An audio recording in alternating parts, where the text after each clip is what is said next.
በሀገራችን ኢትዮጵያ ለረዘም ላለ ጊዜ ሲታቀድ ሲታሰብ የቆየው ኢትዮጵያ ውስጥ ሲቪል ዋር የመቀስቀስ ህዝብን ከህዝብ የማጋጨትና አጠቃላይ የጀመርነው የሰላም የዲሞክራሲና የብልጽግና ጉዞ እንዲደናቀፍ እንዲሁም ሀገራዊ አጀንዳዎች እንዳይሳኩ በተቀናጀ መንገድ በሁሉም መስክ በመሳሪያ በሚዲያ በገንዘብ ልክ በአንድ የቲያትር ቤት እንደሚሰራ ቲያትር በመላ ሀገሪቱ ድራማን በመተወን ችግር ለመፍጠር የሚፈልጉ ደራሲያን እና ተዋንያን ያሉበት ሙሉ ትዕይንት ባለፉት ጥቂት ቀናት ኢትዮጵያ ውስጥ ተስተውሏል። በዚህ ሂደት መለዮ ለባሹ የፌደራልም የክልልም እጅግ የሚያስደንቅ በአጭር ጊዜ ውስጥ ኢንስቲትዩሽን ለመፍጠር እየተደረገ ያለው ጥረት ውጤታማ እየሆነ መሆኑን በሚያሳይ መንገድ የታለመውን ባዶ ህልም ድራማ ማክሸፍ እና የኢትዮጵያን ሰላም ለማስቀጠል መስዋዕትነት ከፍሏል። ለመለዮ ለባሹ ከዚህ አንጻር ክብር መስጠት ተገቢ ነው። ከዚህ ባሻገር መላው የኢትዮጵያ ህዝብ፣ የሀገር ሽማግሌዎች፣ ቁጥራቸው እጅግ የበዛ ወጣቶች፣ የሃይማኖት አባቶች፣ አባገዳዎች ነገሩ በስክነት እንዲታይ ጥፋተኛውና ጥፋት በደንብ መለየት እንዲቻል በጅምላ የሆነ እንቅስቃሴ እና ተጨማሪ ጥፋት አደጋ ሊያስከትል እንደሚችል በየቦታው ሰላማቸውን ለማስጠበቅ የሀገር ህልውናና ሉዓላዊነትን ለማስጠበቅ በከፍተኛ ደረጃ ጥረት አድርገዋል። ለዚህም ለመላ ሀገራችን ህዝቦች በተለይም በዚህ ሚና ውስጥ ግንባር ቀደም ሆኖ ሰላም እንዲጠበቅ ከፍተኛ ስራ ለሰሩ ወገኖች ምስጋና ማቅረብ እጅግ ያስፈልጋል። በሶስተኛ ደረጃ አሁን እዚህ ያለው ቲም ችግሩ ከማጋጠሙ በፊት በነበሩ መረጃዎች ላይ ተንተርሶ የችግሩን መጠን ለመቀነስና አደጋውን ለማስቀረት ጥረት ሲያደርግ የነበረው የፍትህ አካላት የሚመሩ ግለሰቦች ሁኔታው ካጋጠመ በኋላም ቢሮ እያደራችሁ ነገሩ ባጭሩ ፈር እንዲይዝ መስመር እንዲይዝ እና ተጨማሪ ኪሳራ እንዳያጋጥም ጥረት ላደረጋችሁ አመራሮች ለእናንተም ከፍተኛ ምስጋና ማቅረብ እፈልጋለሁ። እንግዲህ ይህ የገጠመን ሁኔታ ብዙ ነገር አስተምሮናል። እንደ ሀገር ትልቅ ፈተና ነው፣ ትልቅ ጨለማ ነው፣ አስደንጋጭ ሁኔታ ነው። ሁላችሁም እንደምታውቁት የኛ ትኩረት የነበረው በሴኩሪቲ ካውንስል ይታይ የነበረውን የህዳሴ ግድብ ጉዳይ በተሳካ ሁኔታ ማሳካትና ጉዳይ ወደ አፍሪካ እንዲመለስ ማድረግ ነው የነበረው። ሁለት ጊዜ ለሴኩሪቲ ካውንስል የቀረበው ጉዳይ በፈለግነው መንገድ የሄደ ቢሆንም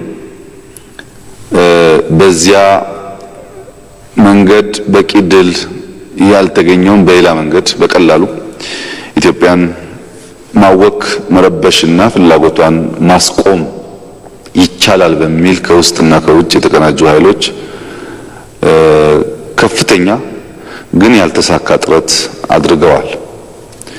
የገጠመን ሁኔታ ፈተናው እጅግ የበረታ ከመሆኑ የተነሳ እኛንም በዚያው ልክ እንድንበረታ እንድንጠነክር ቲማችን እንዲጠነክርና የጀመረውን የለውጥ ጉዞ አምርሮ እንዲያስቀጥል እቺ ሀገር ከብልጽግና ከሰላም ከእድገት ውጪ ያለው ማንኛውም ጉዞ አደገኛ መሆኑን ይበልጥ እንድንገነዘብ በንድፈ ሐሳብ የምንወያይባቸው ጉዳዮች በተግባር ሀገር ላይ አደጋ ሲያንጃብብ የሚጨበጥ ትምህርት የወሰንበት ጊዜ ነው። ኢትዮጵያን ከብልጽግና ውጭ በቅጥረኞች እሳቤ ማስኬድ ሁልጊዜ ድሃ ሁልጊዜ የሚሰደድ በረባ ባረባው የሚጋጭ ወደ ውጤት የማይሄድ ሀገር ተብሎ ሙሉ የሀገር ቁመና የሌለው በሌሎች ኃይሎች እጅ የወደቀ ደካማ ኢትዮጵያን የሚፈጥር በመሆኑ የጀመርነውን ጉዞ ለማስቀጠል ይበልጥ በጨለማ ውስጥ ሆነን ብርሃን ማፈንጠቅ እንድንችል፣ በጨለማ ውስጥ ሆነን ብርሃን ማየት እንድንችል የገጠመን ጨለማ የማይነጋ አለመሆኑን በተግባር ትምህርት የወሰድንበት፣ ስልጠና ያገኘንበት፣ እጅግ አስከፊ መስዋዕትነት የከፈልንበት፣ አሳዛኝ ቀናት ያሳለፍንበት ነው። በነበረው ሂደት ውስጥ ተኳሾች ከሞላ ጎደል ለመያዝ ጥረት ተደርጓል። ለዚህም የሕግ አስከባሪ አካላት ምስጋና ይገባቸዋል። ነገር ግን በሂደቱ ተኳሽ ብቻ ሳይሆን አስተኳሾችን መለየት አለባቸው። በውስጥ ተሰግስገው ሌብነታቸውን፣ ስራ የማይሰሩ መሆናቸውን ሸፋፍነው በብሔር ጥላ የሚያስተኩሱ ኃይሎችም በግልጽ መለየትና ለሕግ መቅረብ አለባቸው። ተኳሹ ላይ ብቻ ያነጣጠረ ሳይሆን አስተኳሹንም የለየ መሆን አለበት። ብዙ ተዋንያን ያሉት ድራማ ስለሆነ ጥቂት ኤሪያ ላይ ሳንወሰን ሰፋ ባለ መንገድ ዳግም ይህ ክስተት እንዳይከሰት ሰኔን ለሐዘን ሳይሆን ሰኔን ለእርሻ ለማዋል ያሳለፍናቸው 3 ሰኔዎች በቂ ትምህርት የተገኘባቸው ስለሆነ የሕግ አስከባሪ አካላት ከዚህ በመነሳት በዚህ ጉዳይ ላይ በቀጥታም በተዘዋዋሪ የተሳተፉ ሰዎች በተሳትፏቸው ልክ በሕግ እንዲጠየቁ ማድረግ ይኖርብናል። የሕግ ሂደቱ እንደከዚህ ቀደሙ ጥፍር አንነቅልም፣ እንደከዚህ ቀደሙ በጨለማ ቤት ሰው አናስቀምጥም፣ እንደከዚህ ቀደሙ ለምርመራ አንገርፍም። በሕግ ነው ሕግ የምናስከብረው። ማንም ከሕግ በላይ ለመሆኑን በግልጽ ማሳየት ይኖርብናል። ማንም ከሰላማዊና ዴሞክራሲያዊ የትግል ስልት ውጪ እኛን ማንበርከክ እንደማይችልም ማሳየት ይኖርብናል።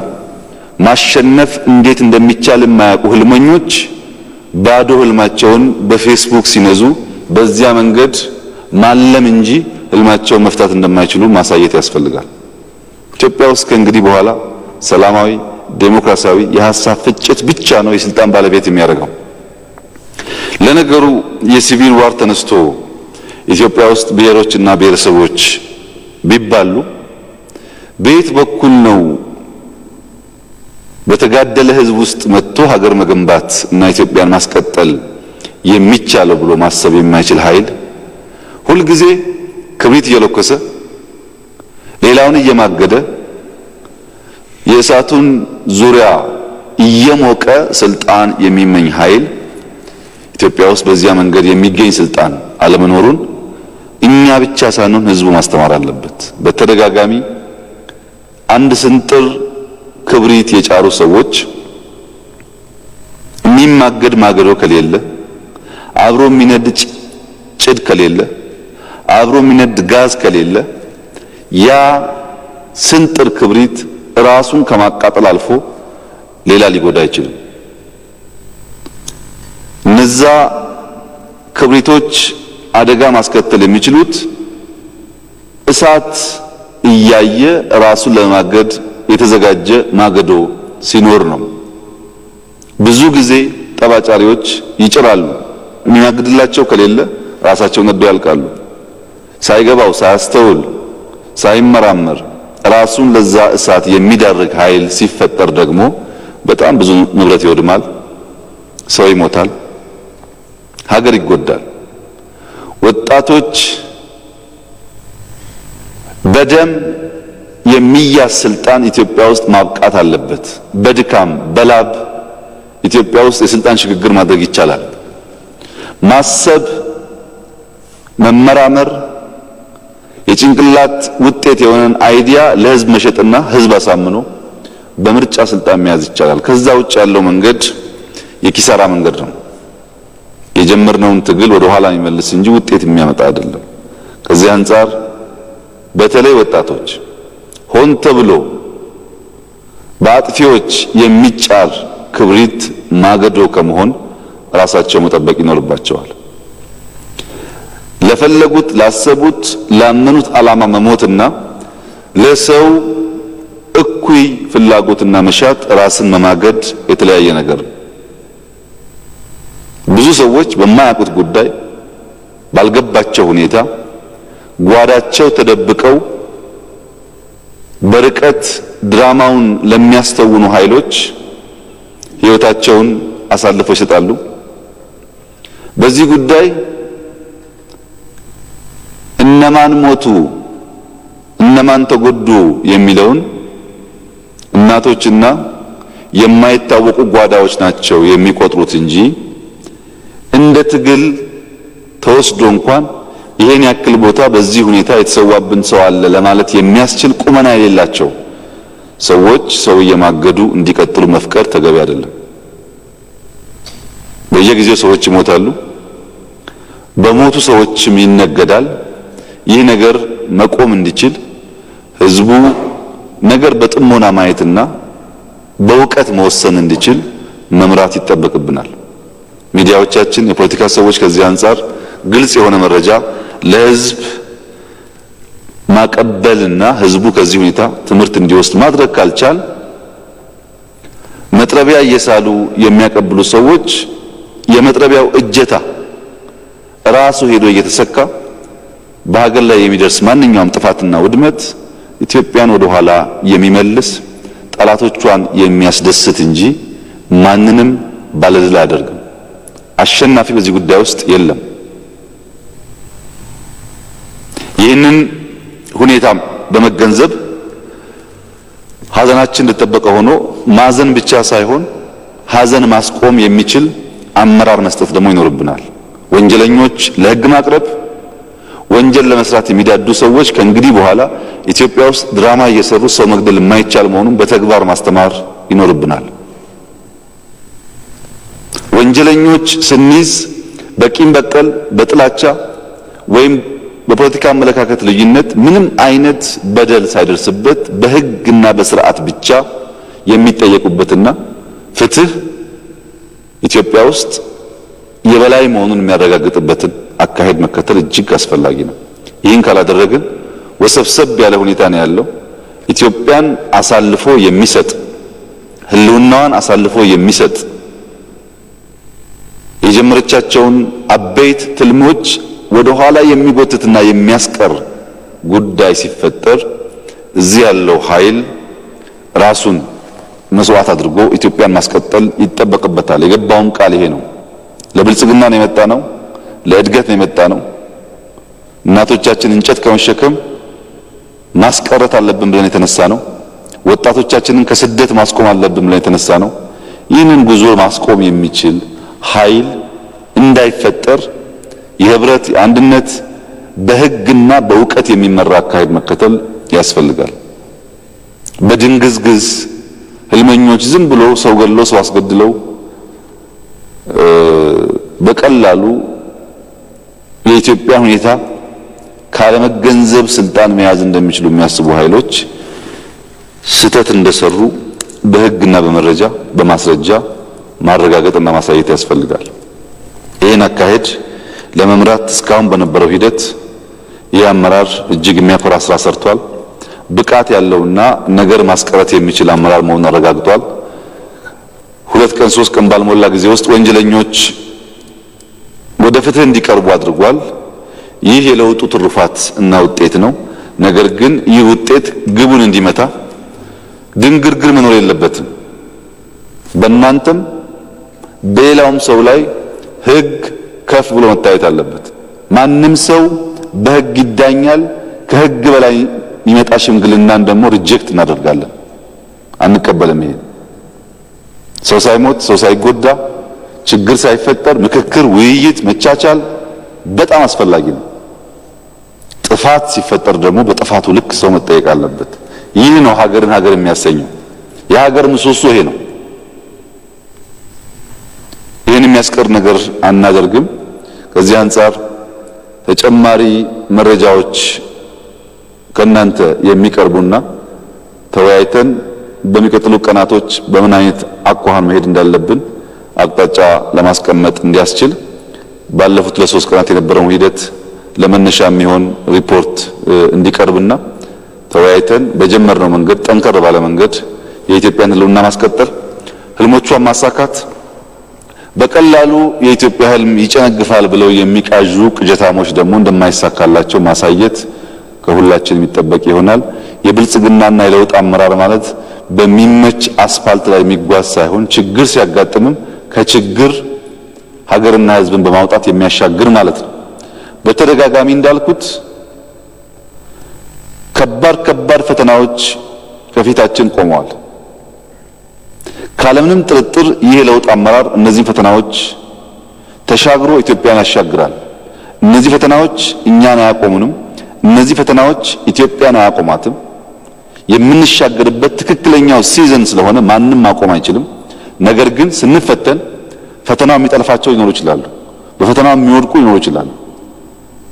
መውደቅ ያለበት ካለ እየረገፈ ኢትዮጵያና ህዝቦቿ በድል ጎዳና ይቀጥላሉ እንጂ የሚቆም ነገር እንደሌለ በየዕለቱ በምንሰራቸው የተግባር ስራዎች የምናረጋግጥ መሆን አለበት። የዛሬ መድረክ ዋነኛ ዓላማ ባለፉት ጥቂት ቀናት የሰራናቸውን ስራዎች መገምገምና በቀጣይ ቀናት የምንሰራቸውን ስራዎችና አጠቃላይ አቅጣጫ ለማስቀመጥ። በዚህ ውሳቤ ሪፖርት የምታቀርቡ ሰዎች ካላችሁ ድል ስጥ። አመሰግናለሁ። የተከበሩ ጠቅላይ ሚኒስትር፣ ሪፖርቴን ወደ ተሰሩ ስራዎች ከመሄዴ በፊት ባለን አጠቃላይ የጸጥታ ኃይሉ ጥናት አጠቃላይ ታስቦ የነበረው ጉዳይ ምን ነበር ብሎ ማንሳት ህዝቡም ጉዳዩን በደንብ እንዲረዳ ያግዛል። ቀጣይ በምናደርጋቸው ትግሎችም የት ጋር የጸጥታ ኃይሉ መታገዝ እንዳለበት፣ የት ጋር የመንግስት አካል መታገዝ እንዳለበት ለይቶ ለማመላከት ጥሩ ነው የሚሆነው። እንግዲህ የአርቲስት ሃጫሉ ሞት ምክንያት በማድረግ ህዝቡን ከህዝብ ለመከፋፈልና ብሔርን ከብሔር ለማጋጨት ለረጅም ጊዜ ተወጥኖ እንቅስቃሴ ሲደረግበት ፕላን ተሰርቶ የነበረ ጉዳይ ነበረ። ይሄን ምክንያት በማድረግ ለመግባት ህዝቡን ለማጫረስ እየታሰበ የታለመ ጉዳይ ነበረ። ሁለተኛው አመራሩን መከፋፈል ነው። አመራሩ የመንግስት አመራር ይሄ ችግር ሲፈጠር፣ ሌሎችም ችግሮች ሲፈጠሩ የመንግስት አመራር ከላይ አመራር ጀምሮ እስከ ታች ያለው አመራር የተለያየ ውዥንብር ወደ ውስጡ በማስገባት አመራሩን ከፋፍሎ ይቺ ሀገር መሪ እንዳይኖራት፣ ህዝቡ መሪ እንዳይኖረው ለማድረግ የታለመ ነው። በዚህ ሂደትም አሁን እዚህ ቤት ከሚገኙ አመራሮች በስም ተጠቅሰው ከ3 እስከ 4 አመራሮች ግማሾቹ ከስራ ወርደዋል፣ ግማሾቹ ታግደዋል፣ ግማሾቹ እስር ቤት አሉ ተብሎ ወሬ በመንዛትም ይቺ ሀገር መሪ እንደሌላት እንዳበቃላት በማስመሰል ከፍተኛ ውዥንብር እስከ ዛሬ ጠዋት ድረስ ሲነዛ ነበር የነበረው። ይሄ አጠቃላይ አገርን የማፍረስ አጀንዳ ነው። ይሄ ታስቦ ነበረ። ይሄ ብቻ ሳይሆን የመከላከያ ሰራዊት ለሁለት እንደተከፈለ አሁን በሚደረገው አጠቃላይ እንቅስቃሴ ላይ የሚደግፍ የማይደግፍ፣ ሰላም ለማስከበር የቆመ ያልቆመ ኃይል እንዳለ በማስመሰል ይህንንም ወደ ህዝብ ማስገባት ጠባቂ እንደሌለው ህዝቡን ለማድረግም የተሰራጨና የተዘጋጀ አጠቃላይ ፕላን ነበረ። የፖሊስ ሰራዊትም በተመሳሳይ ሁኔታ ከአመራሩ ጀምሮ ተከፋፍሏል። ይችን ሀገር ለመምራት አሁን በቂ ዝግጅት የለም የሚሉ ነገሮች በደንብ አጥንተው አስቀምጠው አጠቃላይ እነዚህንና ሌሎች አሁን በዝርዝር ሌላ ጊዜ ለህዝቡ በተከታታይ የምናሳውቃቸው ፕላኖች ተቀምጠው ወደ ስራ መግባታቸውን ፖሊስ ባደረገው አጠቃላይ ክትትልና ምርመራ ማረጋገጥ ችሏል። አንዳንድ ጉዳይ ከመስከረም 30 አካባቢ እንፈጽማለን ያሉት ጉዳዮች አሁን ተቻክለው የገቡበት መሆኑን የሚያመላክት ነገርም በክትትላችን በአጠቃላይ ምርመራችን ማረጋገጥ ችለናል። ስለዚህ አጠቃላይ መነሻው ሊፈጠር የተፈለገው ነገር አገሪቷን ለማተራመስና ኢትዮጵያን የደም ምድር የማረግ እንቅስቃሴ ነበረ። ይሄ ህብረተሰቡ በደንብ ተረድቶ ከጸጥታ ጎን ተሰልፎ አሁን የተቃጣብንን ጥቃት አገር የማፍረስ ጥቃት መሆኑን ተረድቶ በመከላከሉ በማጥቃቱ መልሶ ህዝቡን በማደራጀት ሊያግዘን እንደሚገባ በእኛ በኩል በቂ ጥናት አድርገናል። ሁኔታው ከመከሰቱ በፊት የፖሊስም ሆነ ሌላው የጸጥታ ምክር ቤት በተከታታይ እየገመገመ ያሉትን ሁኔታዎች እያጠና ለነሱ ተመጣጣኝ እርምጃ እየወሰደ መምጣቱ ይታወቃል። ይሄ ጉዳይ እንደተፈጸመ የጸጥታ ምክር ቤቱ በጉዳዩ ከተፈጸመ በኋላ በጋራ ተሰብስቦ ሁሉም የየራሱን ስምሪት ወስዶ ማታ ምን መሰራት አለበት፣ ቀን ምን መሰራት አለበት ብሎ ለይቶ አቅዶ በፍጥነት ለሰራዊት በቂ ኦሪንቴሽን ሰጥቶ ወደ ስራ ተገብቷል። በዚህ መሰረት በመጀመሪያው ቀን ወደ አዲስ አበባ የተመመ ከአዲስ አበባ ዙሪያና ከአዲስ አበባ ውጪ በርካታ ወጣት ነበረ። ለሱ ያስቀመጥነው አቅጣጫ ነበረን። ማንኛውም ነገር ቢፈጸም በእርጋታ እንመልከት፣ እርምጃ አንውሰድ፣ እየመከርን እንበትናቸው የሚል አጠቃላይ አቅጣጫ አስቀምጠናል። በመጀመሪያው ቀን ሁለት አይነት ሰው ነው ወደ ከተማው የገባው። አንደኛው ሰው የአርቲስት ሃጫሉ ሁንዴሳን ለቅሶ ለመድረስ ሀዘኑን ለመወጣት የገባ በርካታ ወጣት አለ። ይሄ በርካታ ወጣት ሲገባም ሲመለስም እጅግ በጣም ስነ ስርዓት ያለው ህዝብ ያከበረ ስሜቱን ገልጾ ብቻ የተመለሰ ወጣት ነው። ጥቂት ግን በእነሱ ውስጥ ደግሞ የተቀላቀሉ ሲመጡም ሲመለሱም ጥፋት እየሰሩ የተመለሱ ደግሞ ወጣቶች ነበሩ። እነዚህ ያው ከራሳቸው ወጣት ውስጥ ካሉት ወጣቶች መካከልም ይሄ ነገር መደረግ የለበትም ብለው የተቃረኑ ያስተካከሏቸው አሉ። እኛም ባለን ክትትል በቁጥጥር ስር አድርገን በኋላ በመረጃ በደንብ መስጠት ይሆናል ለማስተካከል ለማየት ተሞክሯል። ሁለተኛው ቀን በመጀመሪያው ቀን በተለያዩ አገሪቱን ክፍሎች ተመሳሳይ ነገር ጉዳት ለማድረስ ተሞክሯል። ይሄ ጉዳት በሰውም በንብረት ላይም የነበረ ጉዳት ነው። ይህን ጉዳት በደንብ ያቀነባበሩ አካላት አሉ። በደንብ አቀነባብረው የትኛው አካባቢ ምን መስራት መቻል አለብን፣ የትኛው አካባቢ ምን ንብረት ማውደም መቻል አለብን፣ የትኛው ግለሰብ ንብረት ስናወድም የትኛውንና የትኛውን ማህበረሰብ ማጋጨት እንችላለን የሚል በደንብ የተጠና እና በስሌት የተሰራ ስራ መሆኑን ለማየት ችለናል። ሁለተኛው ቀን በተለይ የአዲስ አበባ ከተማን የማዕከሉን ለማንሳት የአዲስ አበባ ከተማ ወጣቶች ናቸው የተንቀሳቀሱት። የተንቀሳቀሱት ወጣቶች የተለያየ የፖለቲካ ፍላጎት ያላቸው፣ የተለያየ ዓላማ ያላቸው፣ የተለያዩ መፈክሮችን ያነገቡ የመጡበትን ድርጅት ሳይቀር እየጠቀሱ በየቦታው ዞረው የህብረተሰቡን አጠቃላይ እንቅስቃሴ ለማወክ የሞከሩ ናቸው። እነዚህንም የፖሊስ ኃይሉ የጸጥታ ኃይሉ ተጠናክሮ በየቦታው በቁጥጥር ስር አውሎ የነበረውን ለማስተካከል ሞክሯል። የሶስተኛው ቀን ጉዟችን የቀብር ስነ ስርዓት ነበረ። በቀብር ስነ ስርዓቱ የተከናወነው ያው እንደሚታወቀው አርቲስቱ በተወለደበት ቦታ ላይ አምቦ ነው የተከናወነው። እዛም አካባቢ የጸጥታ ኃይሉ በደንብ ራሱን አደራጅቶ የቀብር ስነ ስርዓቱ ከመነሻው ጀምሮ ስቴዲየም ድረስ ገብቶ ወጥቶ እስከ ቤተ ክርስቲያን እስከሚገባ ሲመለሱም ጨምሮ የነበረው ሂደት የተለያየ እንቅፋት እንዳያጋጥመው አስፈላጊው ጥንቃቄ ተደርጎ ስርዓቱ ተከናውኗል። በዚህ ሂደት ላይ እንደገና አስከሬኑ ቤተሰብ የወሰነውን እዛ ቦታ መቀበር አለበት ብሎ ቤተሰብ፣ ወዳጆቹ፣ አፍቃሪዎቹ ጭምር የወሰኑትን ውሳኔ በመቀልበስ እዚህ አካባቢ መቀበር የለበትም አዲስ አበባ መመለስ መቻል አለበት የሚሉ የተንቀሳቀሱ ቡድኖች ነበሩ። ለነዚህ ቡድኖች የጸጥታ ኃይል አጸፋውን ሰጥቷል። ህዝቡን በተመሳሳይ ሁኔታ ኖ ብሎ ስነ ስርዓቱ እንዲከናወን ተደርጓል።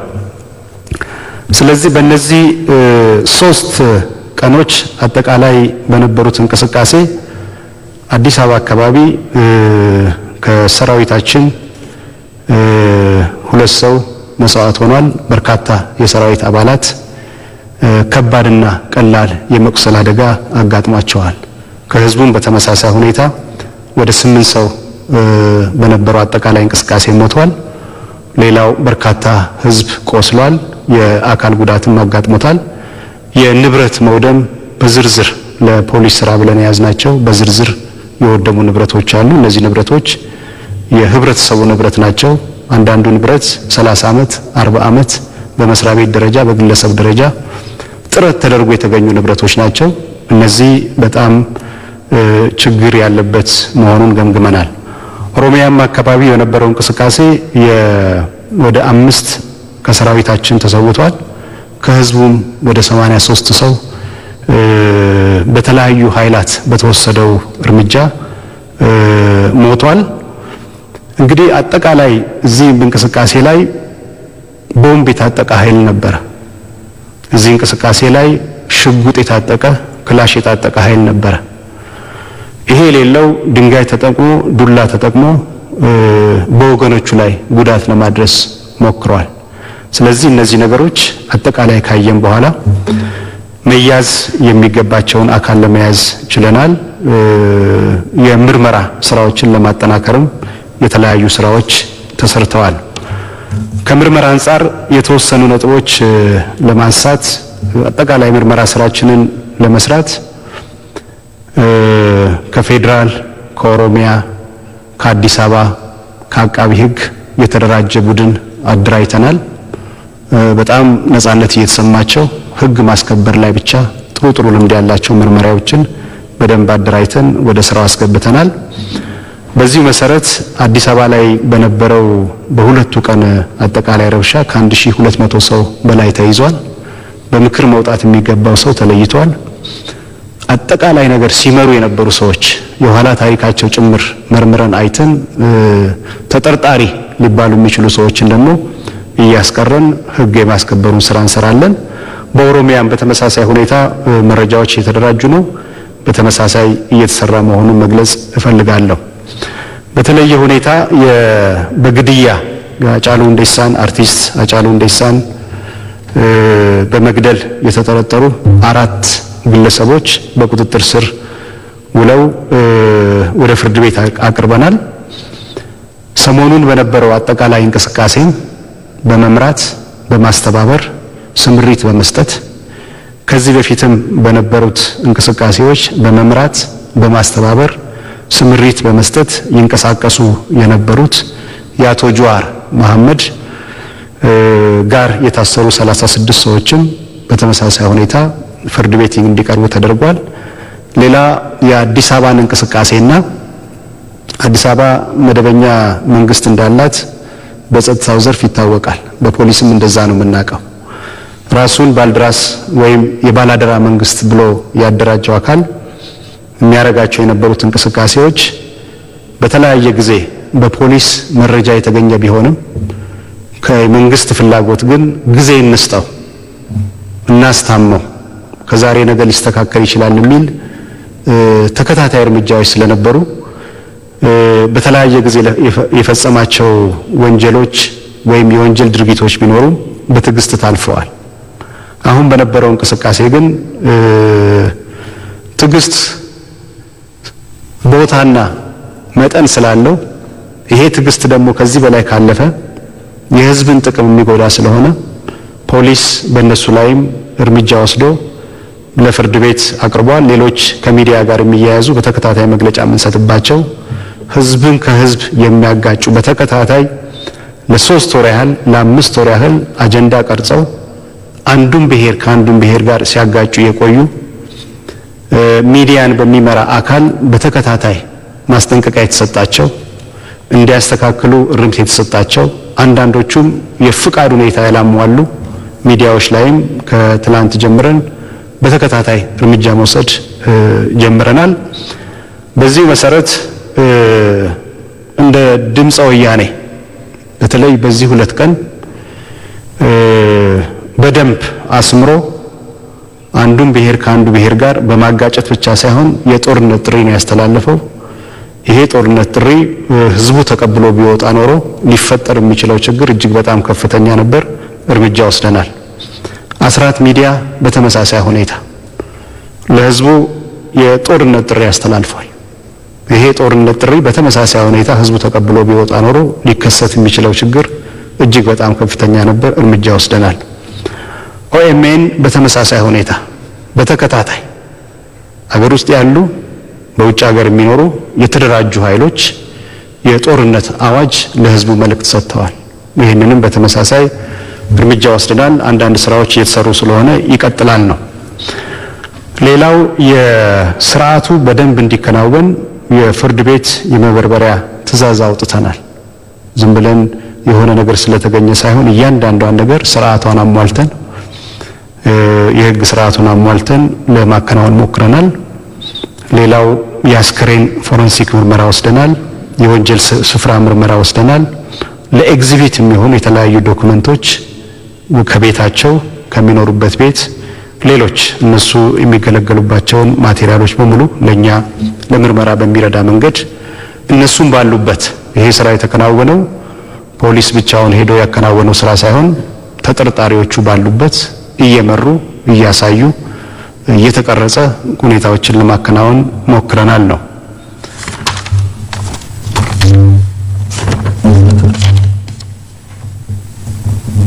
ሌላው መረጃ ልሰጥበት የፈለኩት ነጥብ ህዝብ አጠቃላይ በሰራናቸው ነጥቦች ላይ ምንድነው እያለን ያለው አሁን የሚል መረጃም ለመውሰድ ሞክረናል። ምክንያቱም የጸጥታ ኃይሉ ስራ አብዛኛው ስራዎቻችን የምናከናውነው ከህዝብ ጋር ነው። የህዝብ ድጋፍ ስላለበትም ነው አሁን ዛሬ ያገኘውን ውጤት አግኝተን መረጃዎቻችንን መልሰን ለህዝብ እየሰጠን ያለ ነው። ህዝቡ የተፈጠረውን ችግር አውግዟል። በየትኛውም አቅጣጫ የህግ በላይነት እንዲከበርለት ጠይቋል። የሃይማኖት አባቶች በግልጽ ሁኔታውን በሚዲያ ወጥተው አውግዘዋል።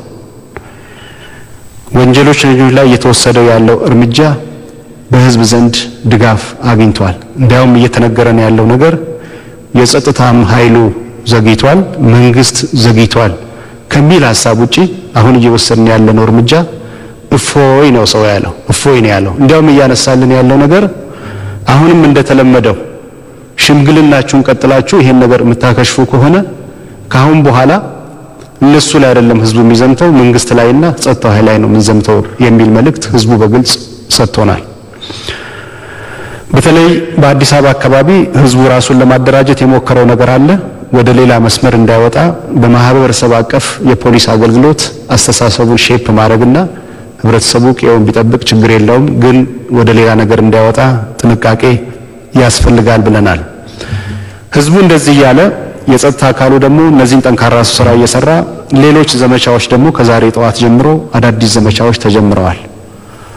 ለምሳሌ የህዝቡ ውሃ በመስመር ውሃ ነው የሚጠቀመው፣ በቧንቧ ውሃ ነው የሚጠቀመው።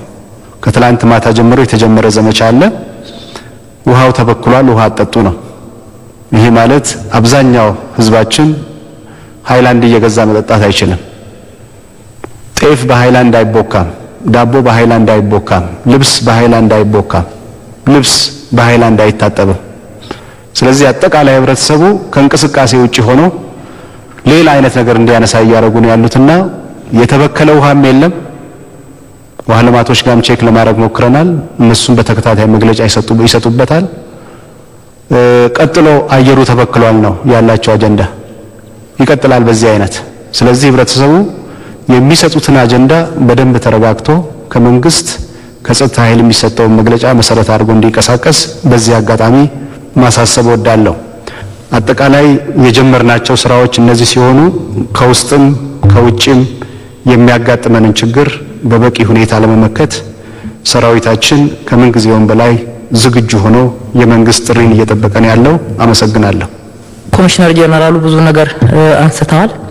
ጠቅለል ያለ ነገር እና በተወሰኑት ነገር ላይ ደግሞ ትንሽ ዝርዝር መረጃና ማስረጃዎችን ጠቅለል አድርጌ ያቀርባለሁ። አጠቃላይ ይሄ ሁኔታ ከገጠመን በኋላ ይሄ ጀግና ወጣት ተወዳጅ አርቲስት ከሞተበት ጊዜ ጀምሮ ወዳውኑ የምርመራ ቡድን ወደ ማቋቋም ነው።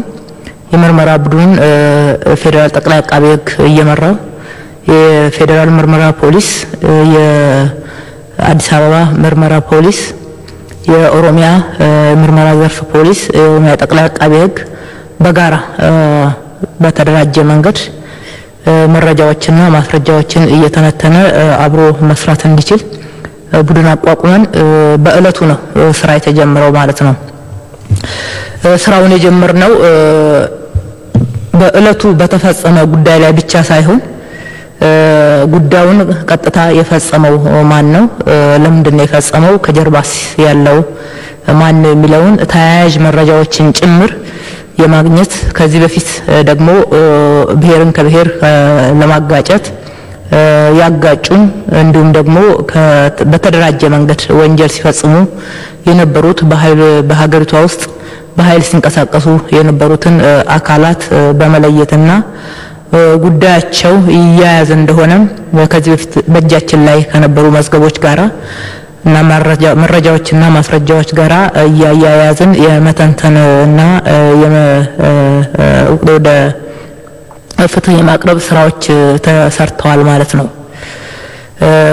አጥፊዎች በቀጥታ ወንጀሉን እንዴት ነው የፈጸሙት ብለን በምናይበት ሰዓት ከአርቲስት ሃጫሉ ጋራ የነበረው ሂደት ብዙ ፈጣን የሆነ መረጃዎች ማስረጃዎችም የተገኙበት ነው የሚሆነው። በቅርብ ቀን በኦኤምኤን ቴሌቪዥን ላይ ወጥቶ ካደረገው በሰጠው ኢንተርቪው የተነሳ ብዙ ዛቻዎች፣ ብዙ ማስፈራሪያዎች ደርሰውበት እንደነበረ ዛቻዎችም የፖለቲካ ፍላጎት ያላቸው ዛቻዎች መሆናቸውን የሚያሳይ ከስልኩ ጋራና ከስልክ ግንኙነቱ ጋራ በተያያዙ ያገኘናቸው መረጃዎች አሉ። እሱን መረጃ ተከትለን የተባሉት 4 ተጠርጣሪዎች በቁጥጥር ስር ውለዋል ማለት ነው። ይህንንም የቁጥጥር ስር መዋል ብቻ ሳይሆን ድርጊታቸው ምን እንደነበረ ምን ሲያገናኛቸው ይህንን ተልዕኮ ከማን እንዴት እንደተቀበሉት ለማያያዝ የሚያስችሉ የሚመሩ መረጃዎችን መሰብሰብ ችለናል ማለት ነው። ሁለተኛው ከዚሁ ጉዳይ ጋራ በተያያዘ በሃጫሉ እውነትን ወግኖ ከእውነት ጋር ቆሞ ባደረጋቸው ንግግሮች መከፋት ጋራ ተያይዞ ወዲያውኑ ሞቱን እንዳጋጣሚ በመጠቀም በህይወቱ ሲዝቱበት የነበሩ በህይወት እያለ መረጃዎቻችን እንደዛ ስለሚያሳዩ ነው። በህይወት እያለ ሲዝቱበት የነበሩ በሞት ዕለት ግን የሬሳው ወይም ደግሞ የአስክሬኑ ወዳጅ የሆኑ አስክሬኑ በክብር እንዳይቀበር ወላጆቹ ሃጫሉ ጋራ ሲታገሉ የነበሩ ለነጻነት የወደቁ ወጣቶች አሉ።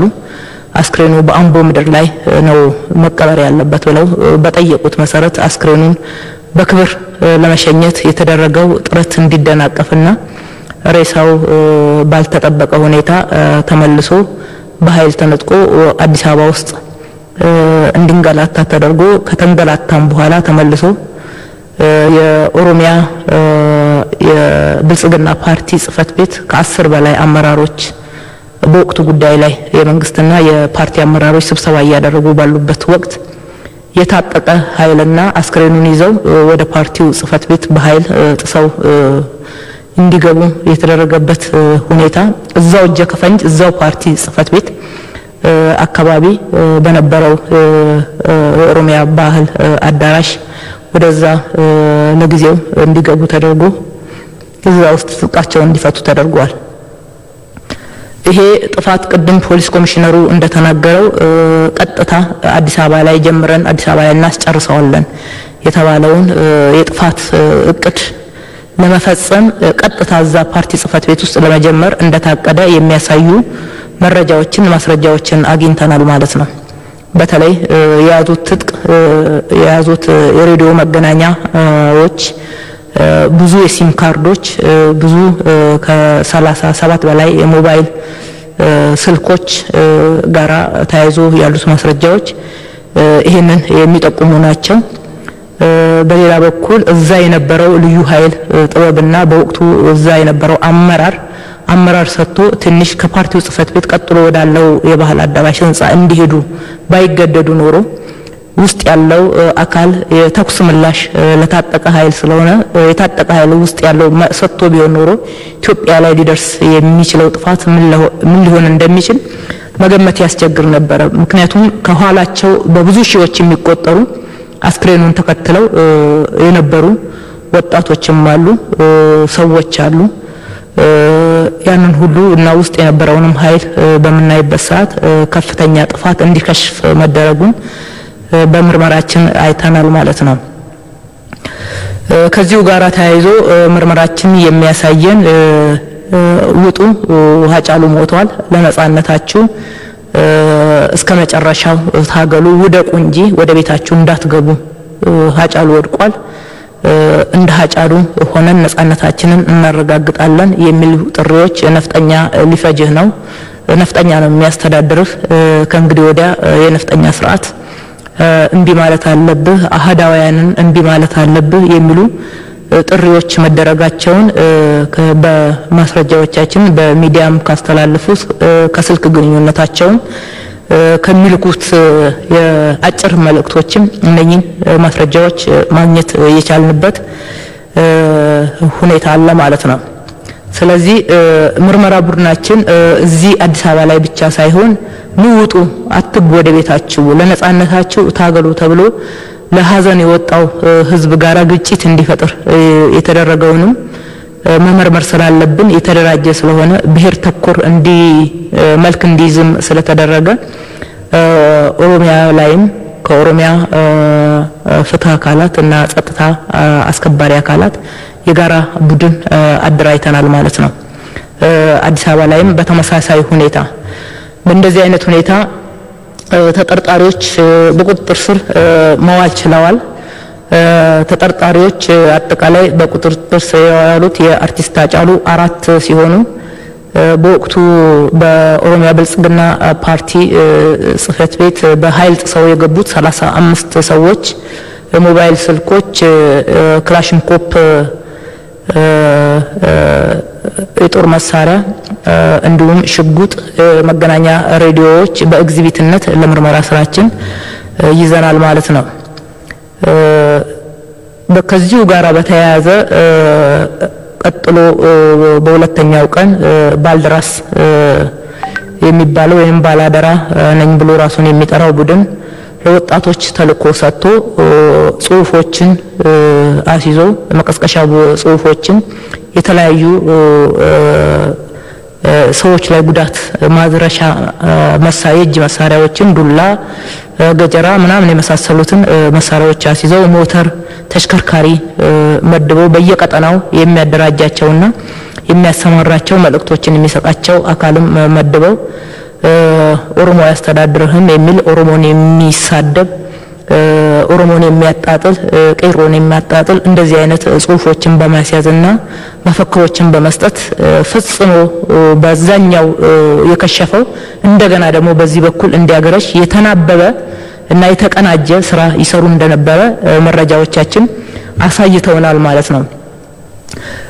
እነኚህን ሁሉንም አንድ ላይ የፍትህ ስርዓታችን መጎልበትን ስላለበት ምንም እንኳን እንደዚህ አይነት እኩይ ተግባር ያቀናጁና የተከሸፈ ቢሆንም እንኳን የፍትህ ስርዓቱን ማጎልበት ስላለብን የፍትህ ስርዓቱ ተአማኒነት እጅግ በጣም ትልቅ ቦታ ሊሰጠው ስለሚገባ 48 ሰዓትን ጠብቀን ለፍርድ ቤት አቅርበናል። ብርበራዎችን የፍርድ ቤትን ትዕዛዝ ወስደን ፍርድ ቤት በሰጠን ፍቃድ መሰረት ነው እንዲደረግ ያደረግነው።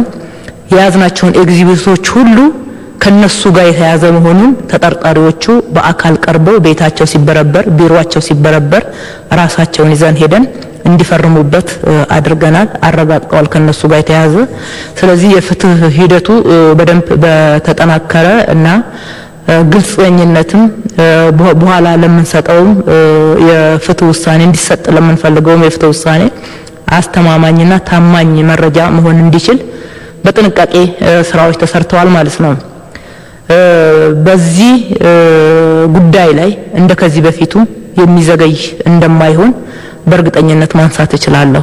ፈጣን ፍትህ ማሰጠት እንደምንችል፣ በፍጥነት ወደ ክስ መሄድ እንደምንችል፣ ህዝቡም የፍትህ ስርዓቱ ላይ ያለው እምነት እንዲጎለብት ሊያደርግ የሚችል ውሳኔ ማሰጠት እንደምንችል ሊያሳምን የሚችል መረጃዎች በእጃችን ደርሰዋል፣ ተተንትነዋል። ተጨማሪ መረጃዎችም በዚህ ባጭር ፍርድ ቤት በሰጠን ጊዜ ቀጠሮ ጊዜ ውስጥ ይሰበሰባሉ። ከዚህ በተጨማሪ መጀመሪያ ላይ እንዳነሳሁት በደቡብ ክልል፣ በአማራ ክልል፣ በኦሮሚያ፣ በቤንሻንጉል ክልል በብሔርና ብሔር ተኮር በሃይማኖት እንደዚህ በመሳሰሉት በተደራጀ ወንጀል የፌዴራል መንግስት ስልጣን ስር የሚወድቁ በመሆናቸው ያሉበትን ደረጃ በደንብ ገምግመን ያልተያዙ ጭምር እየተናበቡ የልብ እየተሰማቸው ጥፋት ውስጥ እየተሳተፉ ስለሆነ እንዲያዙ የማድረግና ከ50 በላይ መዝገቦች ተደራጅተዋል። ያሉበትን ደረጃ ያሉበትን ክፍተት በደንብ አድርገን አይተናል። እነሱንም የማሟላት ስራና ፍትህ እያንዳንዱ ተጎጂ በሁሉም አካባቢ ላይ እያንዳንዱ ተጎጂ ፍትህ እንዲያገኝና ህዝቡም የፍትህ ስርዓቱ ላይ ያለውን እምነት እንዲያጎለብትና ከፍትህ አካሉ ጎን እንዲቆም ሊያደርጉ የሚችሉ ውሳኔዎችን ማሰጠት የሚችል ስራዎች እየተሰሩ ናቸው። ከዚህ ውስጥ ዘርዘር ባለ ሁኔታ በጠቅተው ጥሩ የሚሆነው ሰኔዎቹ ናቸው። ሰኔ 16፣ ሰኔ 15 የመሳሰሉት ማለት ነው። የሰኔ 16ቱ ለውሳኔ ያደረ ነው። ምስክር የተከላካይም የአቃቤ ሕግም ተሰምቶ ወደ ውሳኔ ደረጃ የመጣ መሆኑን የሰኔ 15ቱ ተከታታይ ምስክር የመስማት ቀን ከዚህ ከሰኔ 30 እስከ ሐምሌ 3 ድረስ ፍርድ ቤት የተፋጠነ ፍትህ ለመስጠት ውሳኔ ሰጥቶ እያየ ያለበት ነው። አሁን ይህ ሁኔታ ባይገጥመን ኖሮ በዚህ 3 ቀናት ውስጥ ያልቅ የነበረ ነው ምስክርን የመስማት ሂደቱ። በመጨረሻ የምጠቅሰው ከሚዲያዎች ጋር በተያያዘ ነው። እነኚህን ጥሪዎች ሲያደርጉ የነበሩ ብሔር ተኮር ስድብ፣ ማጣጣል፣ ህዝቦች እንዲቃቃሩ፣ ህዝቦች እንዲጠራጠሩ፣ እርስ በርሳቸው እንዲጋጩ፣ አብረው መኖር እንዳይችሉ፣ እንዳይተማመኑ፣ መንግስት አካላት ላይና የመንግስት አመራር ላይ ጥርጣሬን እንዲያሳድሩ የማድረግ ከፍተኛ ዘመቻ እየተናበቡ የቋንቋ ልዩነት እንጂ የይዘት ልዩነት የሌላቸው አሁንም የገጠመንን ችግር እጅግ በማባባስ አትግቡ ወደ ቤታችሁ፣ በርቱ፣ ይሄ የመጨረሻ ነው የሚሆነው፣ ነፃነታችሁን አረጋግጣችሁ ስልጣን ይዛችሁ ነው መመለስ ያለባችሁ የሚሉ ጥሪዎች ሲያቀርቡና ሲያስተጋቡ እንደነበረ የለየናቸው ለጊዜው አስራት ቴሌቪዥን፣ ኦኤምኤን፣ ድምፀ ወያኔ ሶስቱ ናቸው። አዲስ አበባ ያለው ጽህፈት ቤታቸው ተበርብሮ አስፈላጊውን መረጃዎች ወስደናል፣ ማስረጃዎች ወስደናል። ቀጣዩ ሌላውን ስራ ደግሞ የብሮድካስት ባለስልጣን ስራ ነው የሚሆነው። እነኚህ ብቻ አይደሉም፣ የጽሁፍ ፕሪንት ሚዲያዎችም አሉ የለየናቸው።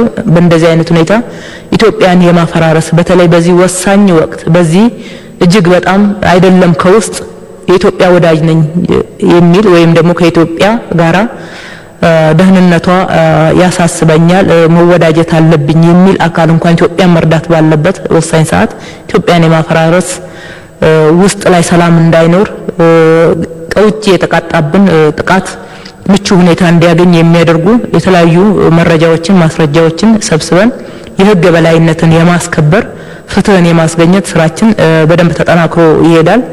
የፍትህ አካላቱና የህግ አስከባሪው አካላት ከአጠቃላይ ከመንግስት አመራር ጋራም አስቀድሞ በተወያየም በውስጡም ደግሞ ያሳየው ቁርጠኝነት ለየት ያለ እንደነበረ እንደሆነም መጥቀስ ፈልጋለሁ። ምርጫችን ህግ ማስከበር ብቻ እንደሆነ፣ ምርጫችን ፍትህ ማስገኘት ብቻ እንደሆነ፣ ሌላ አማራጭ እንደሌለን ህዝባችንን ማወቅ እንዳለበት፣ ይህንን ሊያሳምንና ሊያስተማምን የሚችል ስራ መስራት እንዳለብን ጥይት እንኳን እየተተኮሰ ባለፉት 3 ቀናት ውስጥ መረጃ ይሰበስብ ነበር። ጥፋተኞችን በቁጥጥር ስር ያውል ነበር። ይሄ ምስጋና የሚገባውና መበረታታት ያለበት ጉዳይ ነው። ሌት ተቀን ነው እየሰራ ያለው። ህዝባችንን ጥቆማ እየሰጠን ነው፣ ማስረጃ እየሆነን ነው፣ መረጃ እየሆነን ነው። ግን በቂ አይደለም። ከፍርሃት ውስጥ መውጣት አለበት። ከህግ ማስከበር ውጪ ሌላ አማራጭ እንደሌለን ዋስትና ሊሆነው የሚችለው ህግ ማስከበርና የህግ በላይነት መከበር ብቻ እንደሆነና ማመን አለበት። ከሐሰተኛ ወሬዎች፣ ፕሮፓጋንዳዎች ራሱን ከአንድ አካባቢ ወይም ደግሞ ከተወለደበት ብሔር ጋር እያስተሳሰረ ነገሮችን ከማየት ውስጥ ወጥቶ ያለን አንድ ሀገር ነን፣ ህግ ይከላከለናል፣ ከህግ ጎን መቆም አለብን፣ ህግ አስከባሪውን መርዳትና ፍትህ ማስገኘት ያለብን የሚለው እምነቱ መዳበርና በተግባርም በዛ ደረጃ መገለጥ አለበት እላለሁ። ጨርሻለሁ። አመሰግናለሁ። እሺ፣ አመሰግናለሁ። ብዙ ነገር የተገለጸ በመሆኑ የተወሰነ ነገር ብቻ ለማለት ነው። እንግዲህ ከእንደዚህ አይነት አደጋዎች በቀደም ብሎም የተካሄዱ እንደሚካሄዱም በተለያዩ ሶሻል ሚዲያዎች የተለያዩ ወሬዎችም እየተለቀቁ የመጡበት ሁኔታም ስለነበረ ጉዳዩ ዞሮ ዞሮ በአርቲስት ሃጫሉ የተደረገው ግድያ ተራ ግድያ እንዳልሆነ ቅድም በተገለጸው ሁኔታ ማየት ይቻላል። በደንብ ኢንቨስት የተደረገበት የሀገርን ህልውና በሀገር ህልውና ላይ የተቃጣ ሴራ ከውስጥም ከውጭም በደንብ የተቀናጀ ስራ የተሰራበት እንደሆነ በጣም ክሊር መሆን አለበት ይመስለኛል። ዞሮ ዞሮ እዚህ ለማንሳት የፈለኩት ይህ አደጋ እንግዲህ በማታ በሌሊት የተፈጸመ ከመሆኑ ጋር ተያይዞ ከታይምም ሲታይ የራሱ ትርጉም ያለው ይመስለኛል። የጸጥታ ኃይሉም ቢሆን ሌላው የመንግስት አካላት በሚገባ ባልተዘጋጀበት ወይም ለመዘጋጀትም ጊዜ በማይሰጥ ሁኔታ ቀጥሎ ያሉ ስራዎችን ለመስራት በደንብ ታልሞም የተሰራ ነው የሚመስለው። ይሄን ጥፋት ለመከላከል ወይም ቀጥሎ ያሉትን የተፈለጉትን ዓላማዎች ለማሳካት ግቦች ለማሳካት በተለይ ጸጥታ ኃይሉ ያደረገው እጅግ የሚያስገርም ቅንጅትና ፍጥነት ሁኔታውን ወደ እነሱ ወደ ፈለጉት እልቂት እና ጥፋት እንዳይሄድ በሁሉም የሴኩሪቲ ተቋማት የተደረገው ሪአክሽን ወይም ምላሽ እጅግ የሚያስደንቅ ነው የነበረው። ይሄ ሰራዊታችን ይሁን ሌሎች የጸጥታ አካላት የጸጥታና የደህንነት አካላት በዚህ ሁኔታ ላይ በቂ ልምድ እና በቂ ኤክስፔሪየንስም ዝግጅትም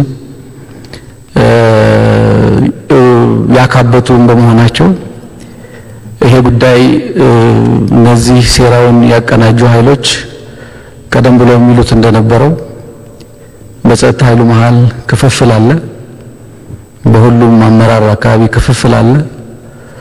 ካሁን በኋላ የጸጥታ ኃይሉ ለመንግስት ሊታዘዝ አይችልም የሚል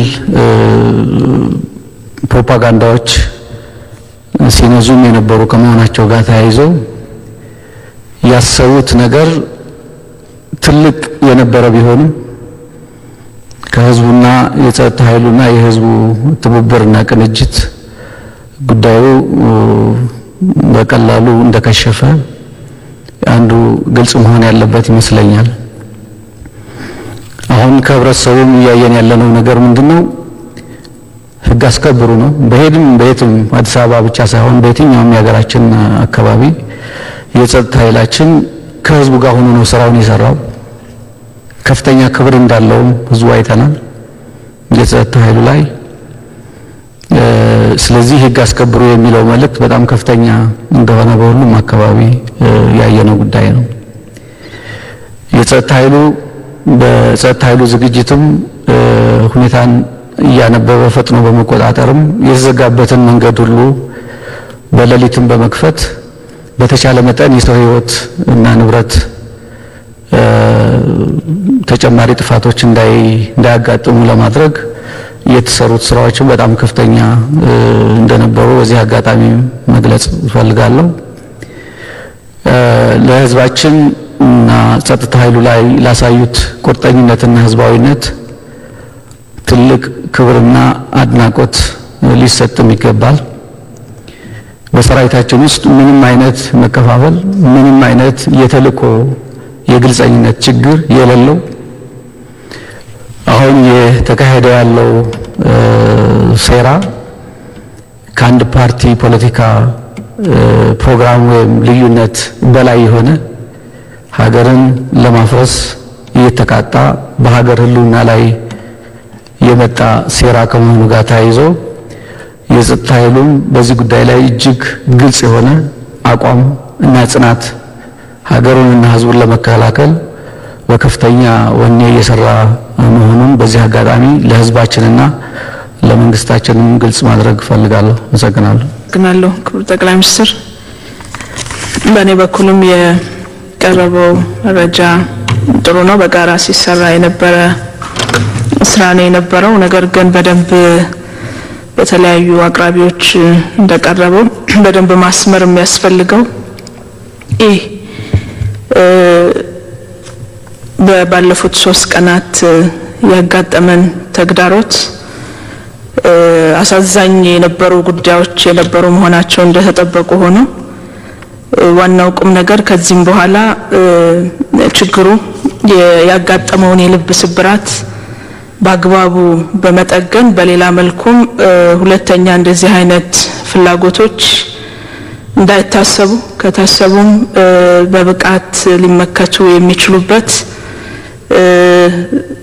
ጥሩ ሊባል የሚችል ቅንጅት ዊዝደምም ብልሃትም ጭምር የነበረበት የጸጥታ ኃይል ስምሪት እንደነበር በደንብ ማንሳት ያስፈልጋል። በአጭር ጊዜ ዛሬ ለማቅረብ የቻልናቸውን አመላካች መረጃዎች እና ማስረጃዎች ማግኘት የተቻለው ብቃት ያለው ቅንጅታዊ ስራ መናበብ እንደ አንድ አሃድ ሆኖ መንቀሳቀስ የተቻለበት ሁኔታ እንደነበር ማንሳት ያስፈልጋል። ከህዝቡም የነበሩ ምላሾች በዛው ደረጃ የራሳቸውን ላቅ ያለ አስተዋጽኦ ያበረከቱ እንደሆነ ማንሳት ተገቢ ነው። በሌላ መንገድ ችግሩን በተመለከተ የትንሽ ወይም የጥቂት ሰዎች ጉዳይ አድርጎ መመልከት ካለ እንሳሳታለን። ጉዳዩ ሀገር ላይ የተቃጣ ሀገር የማፍረስ ዘመቻ ሙከራ እንደነበር በርካታ አመላካች ጉዳዮች አሉ። ቀደምም ሲነሱ የነበሩ ጉዳዮችን ጨምሮ ወትሮም የሚሞከረው አንዴ ሃይማኖት አንዴ የብሔር አጀንዳ ነው የነበረው። በዚህኛው ግን ሁለቱንም አጀንዳዎች አትታይም ተግባራዊ ለማድረግ የተደረጉ ጥረቶች እንደነበሩ ማየት ይቻላል። በየአካባቢው የነበሩ አዝማሚያዎችን ወስደን ካየን አንዳንዱ ቦታ የብሔርም የሃይማኖትም አጀንዳዎች የሚራመዱበት ወይም ሲራመዱ የነበሩበት ሁኔታ እንደነበር ማየት ይቻላል። የትኛው የመጨረሻ ምሽግ ነው የምንፈልገውን ጉዳት ማድረስ የሚያስችለው ተብሎ በደንብ የተጠና የሚመስል አዝማሚያ እንዳለው ማየት ይቻላል። በሌላ መንገድ የሚዲያዎቹ መናበብ የውጭ ኃይሎች የሚሰጧቸው መግለጫዎችም ሆኑ የውስጥ ሚዲያዎች ይሰሯቸው የነበሩ ስራዎች ቅብብሎሽና መናበብ ያላቸው ናቸው። ችግሩ ባጋጠመ በጥቂት ደቂቃዎች ውስጥ የውጭ ኃይሎች ተንታኝ ናቸው የሚባሉ አካላት ትዊት ያረጓቸውንና የሀገር ውስጥ ሚዲያዎችም ናሬት ያረጓቸው ፋክቶችን ወስዶ በቀላሉ ማየት ይቻላል ማለት ነው። ብዙ ምርመራም ሳያስፈልገውና እስካሁንም ይሄ ሴራ መክሸፉ ቅር ያሰኛቸው ኃይሎች አሁንም ቢሆን የሚዲያ ካምፔናቸውን ቅስቀሳቸውን ማቆም አልፈለጉም። ይሁን እንጂ በህግ አስከባሪ አካላት እየተወሰዱ ያሉ ቀጣይም የሚወሰዱ እርምጃዎች ይኖራሉና በሀገር ጉዳይ ላይ እንግዲህ ጊዜውንም ጭምር ህብረተሰቡ በደንብ ሊያጤነው ይገባል። የሞት የሽረት ትግል ተደርጎ ባለፉት አመታት እንደ ሀገር ያየናቸውን ብርሃኖች ይበልጥ ለማስፋት ያስችላል ተብሎ የታሰበለትን ሀገራዊ ፕሮጀክት ሁሉም ኢትዮጵያዊ በአንድ ልብ ይቆምለታል ተብሎ የሚታመነውን ፕሮጀክት ከዳር ለማድረስ በተዘጋጀንበትና ሀገራችንን ወደፊት ለማስፈንጠር የመጨረሻው ምዕራፍ ላይ በደረስንበት ጊዜ ይሄን አጀንዳ መለኮስ ለምን ተመረጠ የሚል ጥያቄ ማንሳት ተገቢ ይሆናል ማለት ነው። እነዚህን ሁሉ ጉዳዮች ሌሎችም በምርመራው ሂደት ይበልጥ ጠርተው የሚወጡ ጉዳዮችን መሰረት አድርገን ካየን በጣም አቃለን የጥቂት ሰዎች የጥቂት ግለሰቦች ብቻ ሳይሆን ዘለግ ያለ ርቀት እንዲሄድ ተፈልጎ የተሞከረ ሀገራዊ ጥቃት መሆኑን በደንብ ማስተዋል ማጤን ያስፈልጋል። ዴሞክራሲን መገንባት የዴሞክራሲ ስርዓትን ስር እንዲሰድ ማድረግ የሁል ጊዜ አጀንዳው የሆነ ሀገርና መንግስት ነው። ለዚህ ደግሞ አንደኛውና ወሳኙ ምሰሶ የህግ የበላይነትን ማስከበር ነው። የህግ የበላይነትን ከማስከበር ውጪ የዴሞክራሲ ስርዓት ግንባታ ብሎ ነገር የሚታሰብ ስላይደለ ዋናው ከኛ የሚጠበቀው የሰብአዊ መብትን ማክበር በዛው ልክ የህግ የበላይነትን ማረጋገጥ ነውና እነዚህ ሁለቱን ጉዳዮች ባለፉት ቀናት የተሰሩ ስራዎች እነዚህን ጉዳዮች ከግምት ያስገቡ ናቸው። ለህግ የበላይነት መከበር ሁሉም ሰው ዘብ መቆም ከቻለ ተከባብረን አንድ ሆነን ሀገር ወደፊት ማስቀጠል እንችላለን። ከዛ ውጭ ያለውን አማራጭ መምረጥ ከተቻለ ደግሞ ያው ውጤቱ በጣም ግልጽ ነው ማለት ነው። ከዚያ አኳያ ህብረተሰቡ እያሳያቸው ያሉ ትብብሮችን የበለጠ አጠናክሮ የጸጥታ አካላትም የህዝቡን ደህንነት እና ስጋት ለመክፈፍ ደህንነቱን ለመጠበቅ ያሳዩት ርብርብ እጅግ የሚመሰገን ነው። በቀጣይ ጊዜያትም እውነቱ እንዲወጣ ከጸጥታ አካላት ጎን በመቆም የማይተካ ሚናውን ይጫወት ዘንድ በዚህ አጋጣሚም መልእክት ለማስተላለፍ ፈልጋለሁ። አመሰግናለሁ። አመሰግናለሁ ክቡር ጠቅላይ ሚኒስትር። በዚህ ጉዳይ ላይ እኔም የተወሰኑ አስተያየቶችን ለመስጠት ነው የምፈልገው። ቀደም ሲል በህግ አስከባሪ አካላትና የጸጥታ ተቋማት አመራሮች በርካታ ነገሮች ተነስተዋል። በመሰረታዊ ሀሳቡ የተሰጡት አስተያየቶች እና እስካሁን የተሰሩ ስራዎች ተቀራራቢነትና ተመሳሳይነት ያላቸው ስለሆኑ እኔም የሚሰማኝ በዛ መንገድ የቀረቡ ሀሳቦችን በተወሰነ የሚያጠናክሩ ናቸው። የኔም አስተያየቶች የአርቲስት ሃጫሉ ሁንዴሳ ሞት እጅግ በጣም አሳዛኝና ልብን የሚሰብር ክስተት ነው። የሃጫሉ ሞት በጣም አሳዛኝ የሚሆነው እንደ ሰው በመሆኑ መሞቱ ብቻ ሳይሆን የሴራ ፖለቲካ አራማጆች አላማቸውን ለማስፈጸም ይረዳናል ብለው ያሰቡትን ማንኛውንም ነገር ለመፈጸም ወደ ኋላ የማይሉ መሆናቸውን በተለይም ደግሞ በፖለቲካው ዓለም ውስጥ የሌሉ ነገር ግን በህዝቡ ልብ ውስጥ ያሉ ህዝቡ ልዩ ቦታ የሚሰጣቸው የሚያከብራቸው የሚወዳቸው ግለሰቦችን በማያውቁት ሁኔታ ለዚህ እኩይ ዓላማ ማስፈጸሚያ ያገለግለናል ብለው ካሰቡ የመስዋዕት በግ አድርገው ሊያቀርቧቸው እንደሚችሉ ግልጽ ማሳያ ሆኖ የሚወሰድ ይመስለኛል የዚህ አርቲስት ሞት። እሱ ፖለቲከኛ አይደለም። በፖለቲካው ዓለም ብዙ የሚንቀሳቀስበት ሁኔታ የለም። ነገር ግን ይሄንን ዓላማ ያስፈጽሙልናል ወይም ደግሞ የምናስበውን እኩይ ተግባር ሊያስፈጽም ይችላል ብለው ካሰቡ ሃጫሉንም ሆነ ሌሎች ንጹሃን ዜጎችን መስዋዕት ከማድረግ ወደ ኋላ የማይመለሱ እጅግ በጣም ጭካኔ የተሞላባቸው አካላት መሆናቸው በግልጽ ለኢትዮጵያ ሕዝብ ይፋ የሆነበት አጋጣሚ ነው የሚመስለኝ። ለዚህ ግድያ አንድ ግለሰብ ለማጥፋት ተብሎ የተሰነዘረ እንዳልሆነ በተለያየ መንገድ ተገልጿል። በህዝቡም ውስጥ ይሄ በጣም ግልጽ የሆነ የመጣ ነው የሚመስለኝ። ሴረኞች ይሄን እኩይ ዓላማቸውን ለማከናወን ሲሉ የፈጸሙት ግድያ እንደሆነ በማያሻማ መንገድ በግልጽ ይፋ የሆነበትና ህዝቡም ይሄን የተገነዘበበት ወቅት ላይ የምንገኝ መሆናችን በደንብ መታወቅ አለበት የሚል እምነት አለኝ። የሃጫሉ ግድያ አልቲሜት ጎሉ ህዝቡን ከህዝብ ጋር ማባላት ነው። ህዝቡ አንዱ ብሔር በሌላው ብሔር ላይ፣ አንዱ ሃይማኖት በሌላው ሃይማኖት ላይ፣ አንዱ አካባቢ በሌላው አካባቢ ላይ እንዲነሳና እርስ በርስ እንዲጨራረስ በዛ አድርጎ ሀገሪቱን የመበተን እና በዚህ ሀገር አሳዛኝ በሆነ ሁኔታ ሀገሪቱን ለእልቂት የሚዳርግ እቅድ ታቅዶ የተፈጸመ እንደሆነ በርካታ ቅድም የህግ ሰዎች የጸጥታ ሰዎች ያቀረቧቸው ጉዳዮች እንደተጠበቁ ሆነው እኔ ማንሳት የምፈልገው ከዚሁ ከፖለቲካ እሳቤው አኳያ እየተሰሩ ያሉት ስራዎችን የሚመለከተውን ነው ለማንሳት የምፈልገው። ስለዚህ የዚህ ሀገር ፖለቲካ ወዴት እያመራ እንደሆነ በነጻ ሀሳብን እያቀረቡ በመከራከር በመድረክም በህዝቡ ውስጥም ሀሳብን እያነሱ በሀሳብ የበላይነት እያሸነፉ በሰለጠነ ፖለቲካ የሚሄድ ሳይሆን ተስፋ የቆረጡና የተሸነፉ ኃይሎች የመጨረሻ አማራጭ ብለው የሚያስቡትን ነገር እንደዚህ አይነት ንጹሃንን በግፍ የሚገል አገርን የሚያተራምስና የሚበትን እኩይ ተግባር እየፈጸሙ መምጣታቸውንና ፖለቲካው ወዴት እያመራ እንደሆነ በግልጽ የሚያሳይ እንደሆነ አጽንኦት ሰጥቶ መመልከት በጣም ያስፈልጋል ብዬ አስባለሁ። ያሰቡት እቅድ ባሰቡት ልክ የተፈጸመ እንዳልሆነ በጣም ግልጽ ነው።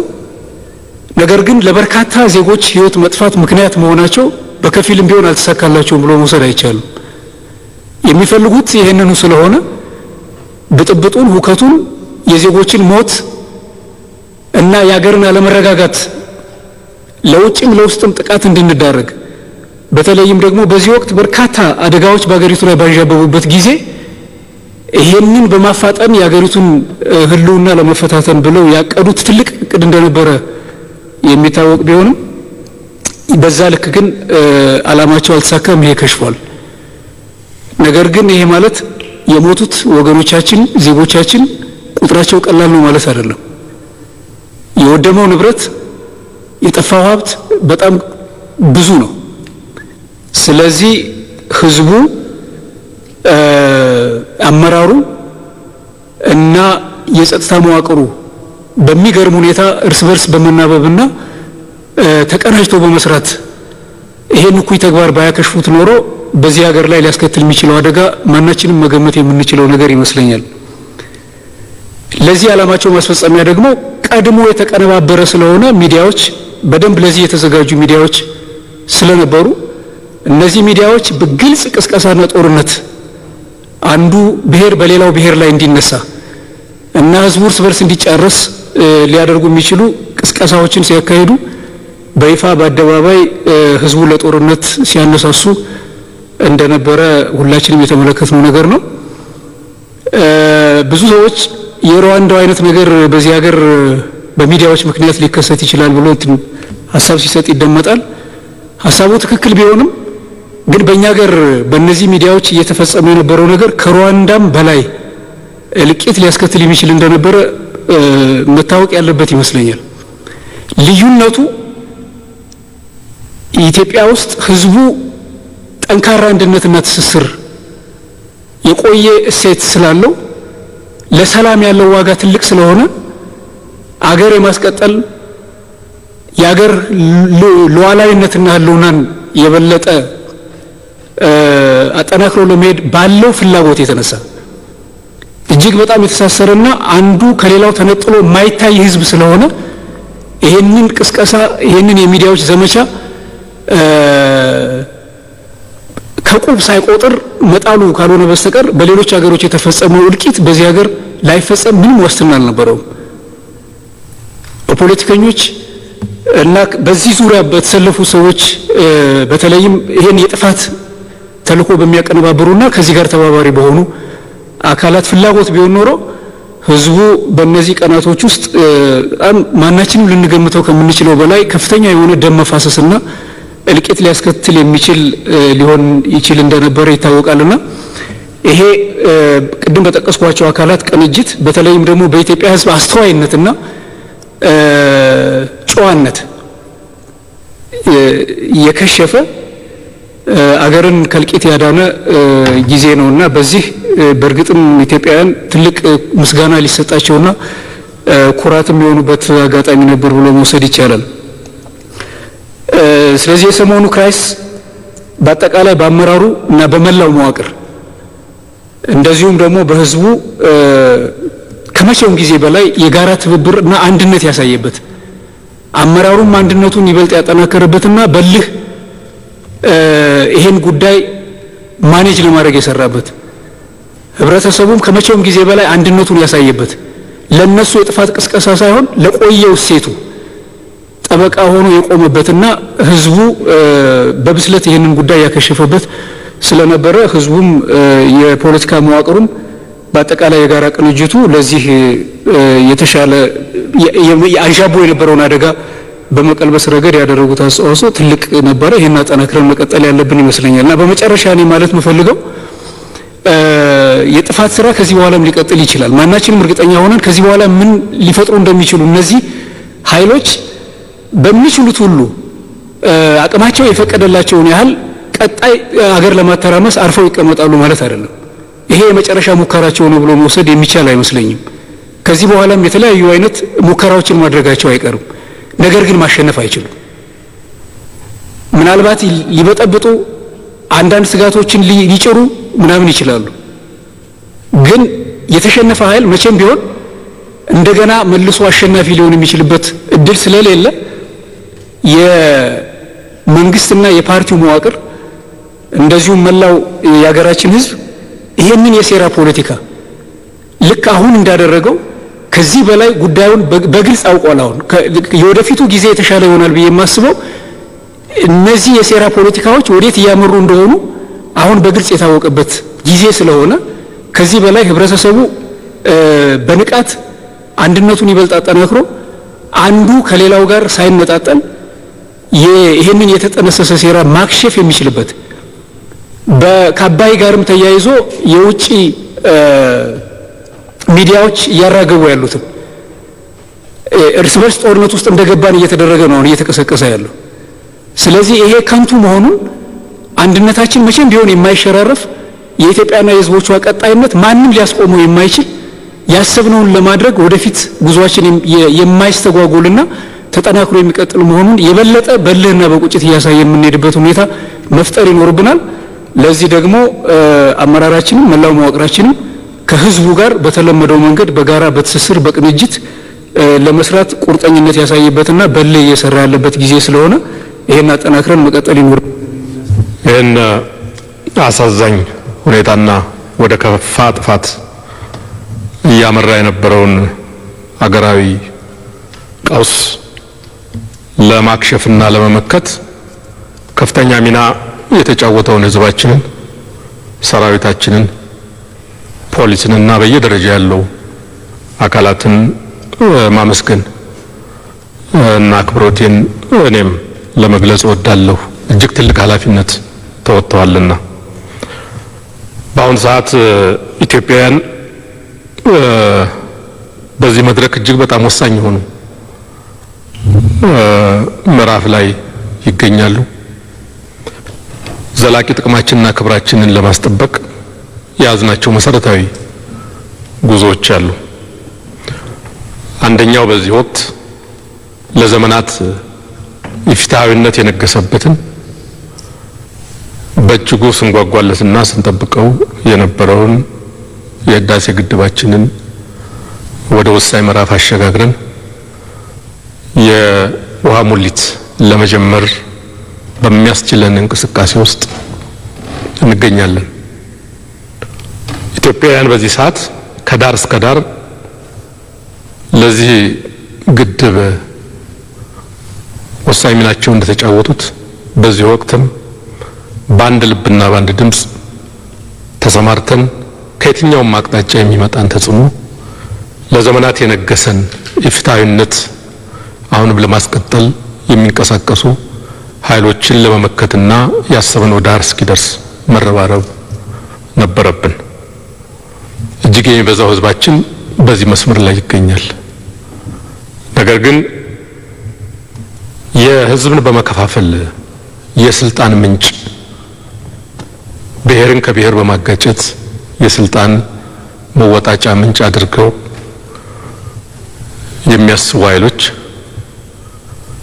ወደ ስልጣን ለመውጣት ምናልባት ይሄ ካልተሳካ አገርን ለማጥፋት እጅግ ጨካኝና በክህደት በተሞላ ሰልፍና ስምሪት ላይ የሚገኙ ኃይሎች አሉና በዚህ ደረጃ ባንድ በምንሰለፍበት እንዲህ አይነት ውስጣችንን ለመከፋፈል በድሃ ደም ላይ ለመጫወትና ይህን እኩይ ዓላማ ለማሳካት የሚደረገው እሳቤና ተግባር እጅግ አሳዛኝና አሁንም ቢሆን ከመሰረቱ ሊቀለበስ የሚገባው ነው። ይህ ጉዳይ የአገር ሉዓላዊነትና የህዝብ ደህንነት ጉዳይ ነው። በዚህ ደረጃ ለአንድም ቅንጣት ቢሆን መፍቀድ አይገባም። ወደ ኋላ መመለስም ከቶንም አይቻልም። በለውጡ መንገድ የተለያዩ አስተሳሰቦች፣ ስሜቶች በሰላማዊ ሁኔታ ሰላምንና ዲሞክራሲን እየገነባን እንጓዛለን በሚል የተጓዝንበት ሂደት አለ። ይሄ በታሪክ በራሱ ትልቅ ቦታና ግምት የሚሰጠው ነው። ነገር ግን ይህንን ሰፊ ምህዳር ለጥፋት በሁለት ስለት በመጫወት የሚደረገው ጉዞ እጅግ ጨካኝነት የተሞላበትና ብሔርን ከብሔር ህዝብን ከህዝብ አጋይቶ መወጣጣት ስለሆነ ለእንዲህ አይነት እኩይ ተግባር ካሁን በኋላ በምንም መልኩ ቦታ መስጠት አይገባም። ያን ማጥበቅ መዝለቅ ይገባናል። በዚህ መንገድ በሪፖርቱ በጥሩ ሁኔታ ቀርቧል። አሁንም ቢሆን በደንብ መጠናከር ያለበት የያዝነው የለውጥ መንገድ ዘላቂ እንዲሆን ክብራችንን አስጠብቀን ወደምናስበው ከፍታ ለመጓዝ ህዝባችን ይዘን ጠንክረን እንጓዛለን። ይህን የሚፈታተኑና በሴራ ፖለቲካ ውስጥ በድሃ የሚነግዱ ኃይሎችን ያለ ምህረትም እንመክታለን። ለዚህ መከታ ዋናው መሳሪያ ፍትህ፣ የህግ ተጠያቂነት ነው። እዚህ ላይ ሸርተት ያለ ጊዜ መቆሚያ የሌለው አገርን ሉዓላዊነትን ለሁሉም በር የሚከፍት ድው አገር ደካማ ሆነን እንድንቆም ያደርገናል። ድሆች ትልቅ ዋስትናቸውን ያጣሉ። በዚህ መንገድ በለውጡ ሂደት ውስጥ አላግባብ በሚያስከፋ ሁኔታ ህገወጥ ድርጊት ሲፈጽሙ የቆዩ የሶስቱ ሰኔዎች ድርጊት ቀደም ሲል የተነሳው ከዚህ ጋር ተያይዞ ሲፈጽሙ የቆዩ ወንጀሎች በተወሰነ ርቀት ተጠያቂነት ለማረጋገጥ የተሰራ ስራ አለ። አሁንም ቢሆን ፍትህን እስከ መጨረሻው ለመታደግ ተጠናክሮ መቀጠል ይኖርበታል። በዚህ ደረጃ የተያዘው እቅድና አጀማመሩ ይሁን የሚባል ነው። ተባብረን ተጋግዘን ህዝባችንም ትልቅ የመረጃ ምንጭ እና የፍትህ ተዋናይ ሆኖ መዝለቅ ይኖርበታል። በሁለተኛ ደረጃ በአሁኑ ሰዓት ይህን አሳዛኝ ታዳጊ አርቲስት ወጣት ላይ ይህን ግፍ የፈጸሙ ያስተባበሩ፣ የጠነሰሱ፣ የጋገሩ በሁለተኛ ደረጃ ከሱ ማግስት የታሰበውን የጥፋት ዘመቻ በማቀጣጠል በተለያዩ አካባቢዎች ቀደም ሲል በተቀረበው ሪፖርት ህይወታቸውን ያጡ ድሆች ሳያስቡት በቤታቸው እጅግ በሚያሳዝን ሁኔታ አሟሟታቸው ከፍቶ አሳዛኝ ድርጊት የተፈጸመባቸው አሉ። ይህንን ከዳር እስከ ዳር በተጠናከረ ሁኔታ ተጠያቂነት እንዲረጋገጥ መስራት ይኖርብናል። በየአካባቢው ህዝባችን ለዚህ ቀደም ሲል የከፋ ሁኔታ እንዳይመጣ የተረባረበውን ያህል አጥፊዎች ለህግ እንዲቀርቡ ከመንግስት ጋር ተቀናይቶ የፌዴራል መንግስትና የክልል መንግስት የሚመለከታቸው አካላት ተቀናይተው ድሆችን መታደግ፣ አጥፊዎችን ለህግ ማቅረብ፣ ተጠያቂነት ማረጋገጥ፣ ፍትህን ማንገስ ይኖርብናል ማለት ነው። በሶስተኛ ደረጃ በፖለቲካ ስራችን፣ በአስተምህሮ ስራችን ጥቂት አጥፊዎች በሚጠነስቱና በሚጋግሩት ብዙ ዜጎቻችን ለምን ይሳሳታሉ? ለምን ጆሮ ይሰጣሉ? ምን ስለጎደለ ነው አብሮነታችንን ወደ አደጋ የሚጥል የምንጨካከነው? እጅግ ደክመን የገነባ ነው በሰዓታት የምናፈርሰው። ይህን ነገር ካስተሳሰብ ጀምሮ እንዲህ አይነት ጥሪ ሰለባ እንዳይሆኑ ዜጎቻችንን ማስተማር፣ አብሮነትን መገንባት፣ ፍትህን ማንገስ ያስፈልጋልና ለአንድም ቅንጣት ወደ ኋላ ሳንመለስ ጋጋሪዎችና ማስተር ማይንዶች በተለያየ ቦታ ሆነው እስካሉ ድረስ እነሱን የሚያመክን ለህግ ተጠያቂ የሚያደርስ ጠንካራ እንቅስቃሴ ከህዝባችን ጋር ሆነን መቀጠል ይኖርብናል የሚለውን ማጠናከሪያ ሀሳብ ለማንሳት ነው። አመሰግናለሁ። ታችን ጠቃሚ ሀሳቦች የተነሱበት በቀጣይ ለምንሰራቸው ስራዎችም ግብአት መሆን የሚችሉ መረጃዎች የተንጸባረቁበት ህዝባችንም ሁኔታው ምን እንደሆነ በግልጽ እንዲገነዘብ የሚያስችል ነበር። ሌላ ቴክኒካል እና ዝርዝር ያሉ ውይይቶች በየሙያ ዘርፋችን በቀጣይነት የምንወያይ ሆኖ አሁን ላለው አጠቃላይ ሁኔታ በብዙዎቻችሁ እንደተነሳው አንደኛው መደረግ ያለበት እውነተኛውን መረጃ ህዝቡ በየጊዜው እንዲያውቅ ማድረግ ነው። ስልጣን ያለው ሰው ሁሉ ሚኒስቴር የሚባል ማድረግ ያለው ሰው ሁሉ እየተነሳ የሚናገርበት ሳይሆን ስራውን በቀጥታ የሚመሩ ከስራው ጋር ትስስር ያላቸው መረጃ ለህዝብ ማቅረብ የሚችሉ ግለሰቦች በየዕለቱ ለህዝቡ አስፈላጊውን መረጃ በመስጠት ህዝቡ እንዳይወናበድና ትክክለኛውን ነገር እንዲያውቅ ማድረግ ይኖርባቸዋል። ከዚህ አንጻር ቀደም ሲል መረጃ የሰጣችሁንና ስራ እየሰራችሁ ያላችሁ ሰዎች በተናበበ መንገድ ለህዝቡ አስፈላጊውን መረጃ በየዕለቱ በመስጠት የኢንፎርሜሽን እጦት እንዳይከሰት የበኩላችሁ መጫወት አለባችሁ። ሌሎች አመራሮች ደግሞ በዲሲፕሊን መቀመጥ አለባቸው። ቁንጽል መረጃ እና ያልተረጋገጠ መረጃ በጉዳዩ በቀጥታ የማይሳተፉ ሰዎች እየወጡ ገለጻ መስጠት ተገቢ አይደለም። እያንዳንዱ ሰው ስራውን ይስራ። ስራውን የሰራና መረጃ መስጠት የሚገባው ሰው ደግሞ ትክክለኛ የሚጨበጥ የሚታወቅና ለህዝብ ጠቃሚ የሆነ መረጃ ይስጥ። ከዚህ አንጻር በጀመራችሁት መንገድ ብንቀጥልና ህዝቡ ቢያውቀው የኢትዮጵያ ህዝብ የሚፈልገው እውነት ነው። እውነት ካገኘ በኋላ የማወናበጃ የውሸት ዜናዎች እምብዛም የሚያቆሙት ህዝብ ስላልሆነ መረጃ መስጠት አስፈላጊነቱ ጉዳዩን በፍጥነት ለመፍታት መሆኑ ታሳቢ ተደርጎ ቢሰራ ጥሩ ነው። የጸጥታ አካላት በጀመራችሁት መንገድ በጣም በርካታ መረጃ ነው ህዝብ እያቀበለን ያለው። ህዝቡ ለእውነት፣ ለፍትህ፣ ለሰላም፣ ለብልጽግና ያለውን ቁርጠኝነት በተግባር ያሳየበት ሁኔታ ነው። ይህንን በመጠቀም ከህዝባችን ጋር ሆነን የሀገራችን ህልውና ማስቀጠል፣ የጠላቶቻችንን ፍላጎት ማክሸፍ፣ የጀመርናቸውን ትላልቅ የልማት ትልሞች ማሳካት ለኛም ለሚቀጥለው ትውልድም አስፈላጊ መሆኑን ማሳየት ነው። ሰዎች ይሞታሉ፣ እኛም እንሞታለን። ሀገር ይቀጥላል፣ ህዝብ ይቀጥላል። ግን ድሃ በልመና ውስጥ የምትኖር ራሷን የማትችል ሀገር ከማውረስ መስዋዕት መሆን ካለብን ለብልጽግና መስዋዕት መሆን ካለብን ለኢትዮጵያ ቀና ማለትና ከልመና መውጣት መሆን አለበት። ያን ብናደርግ ቢያንስ ልጆቻችን ከስደት ይቀራሉ። አሁን ወደ ኋላ ሄደን ነገር ለማየት የሚያስችል ርቀት አልተጓዝንም። በደንብ ወደ ኋላ ለመሄድ በፍጥነት ወደፊት መጓዝ ያስፈልጋል።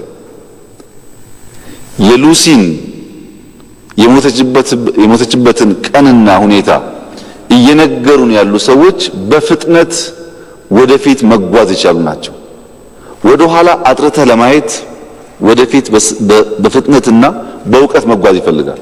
ሳትጓዝ እዛው በዛው ባለበት እየረገጥክ ታሪክን በትክክል ማወቅ አይቻልም።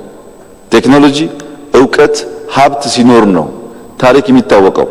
እኛ ባለንበት እየዳህን ስለሆነ ከሌላ ሀገር መጥተው በፍጥነት የተጓዙ ሰዎች ማን የት መቼ እንደተፈጠረና ኢትዮጵያ የሰው ልጅ መገኛ መሆኗን እየነገሩን ያሉት በፍጥነት መጓዝ ስለቻሉ ነው። ያን ስናረጋግጥ ነው የተሟላ የምንፈልገውን ሀገር ዲሞክራሲ፣ ሰላም ኢትዮጵያ ውስጥ ማምጣት የሚቻለው። ይህን እኛም መገንዘብ ህዝባችንን ማስገንዘብና በጋራ ሆኖ መስራት ያስፈልጋል። ህዝብን ከህዝብ ማጋጨት በሚመለከት መላው ኢትዮጵያ ህዝብ እንደሚገነዘበው ከአንድ ዓመት ተኩል በፊት ጀምሮ በሚደረጉ መድረኮች በተደጋጋሚ እኔ ራሴ በርካታ አመራሮችም ያነሱት ነበር። የምናነሳው ዝም ብለን አይደለም።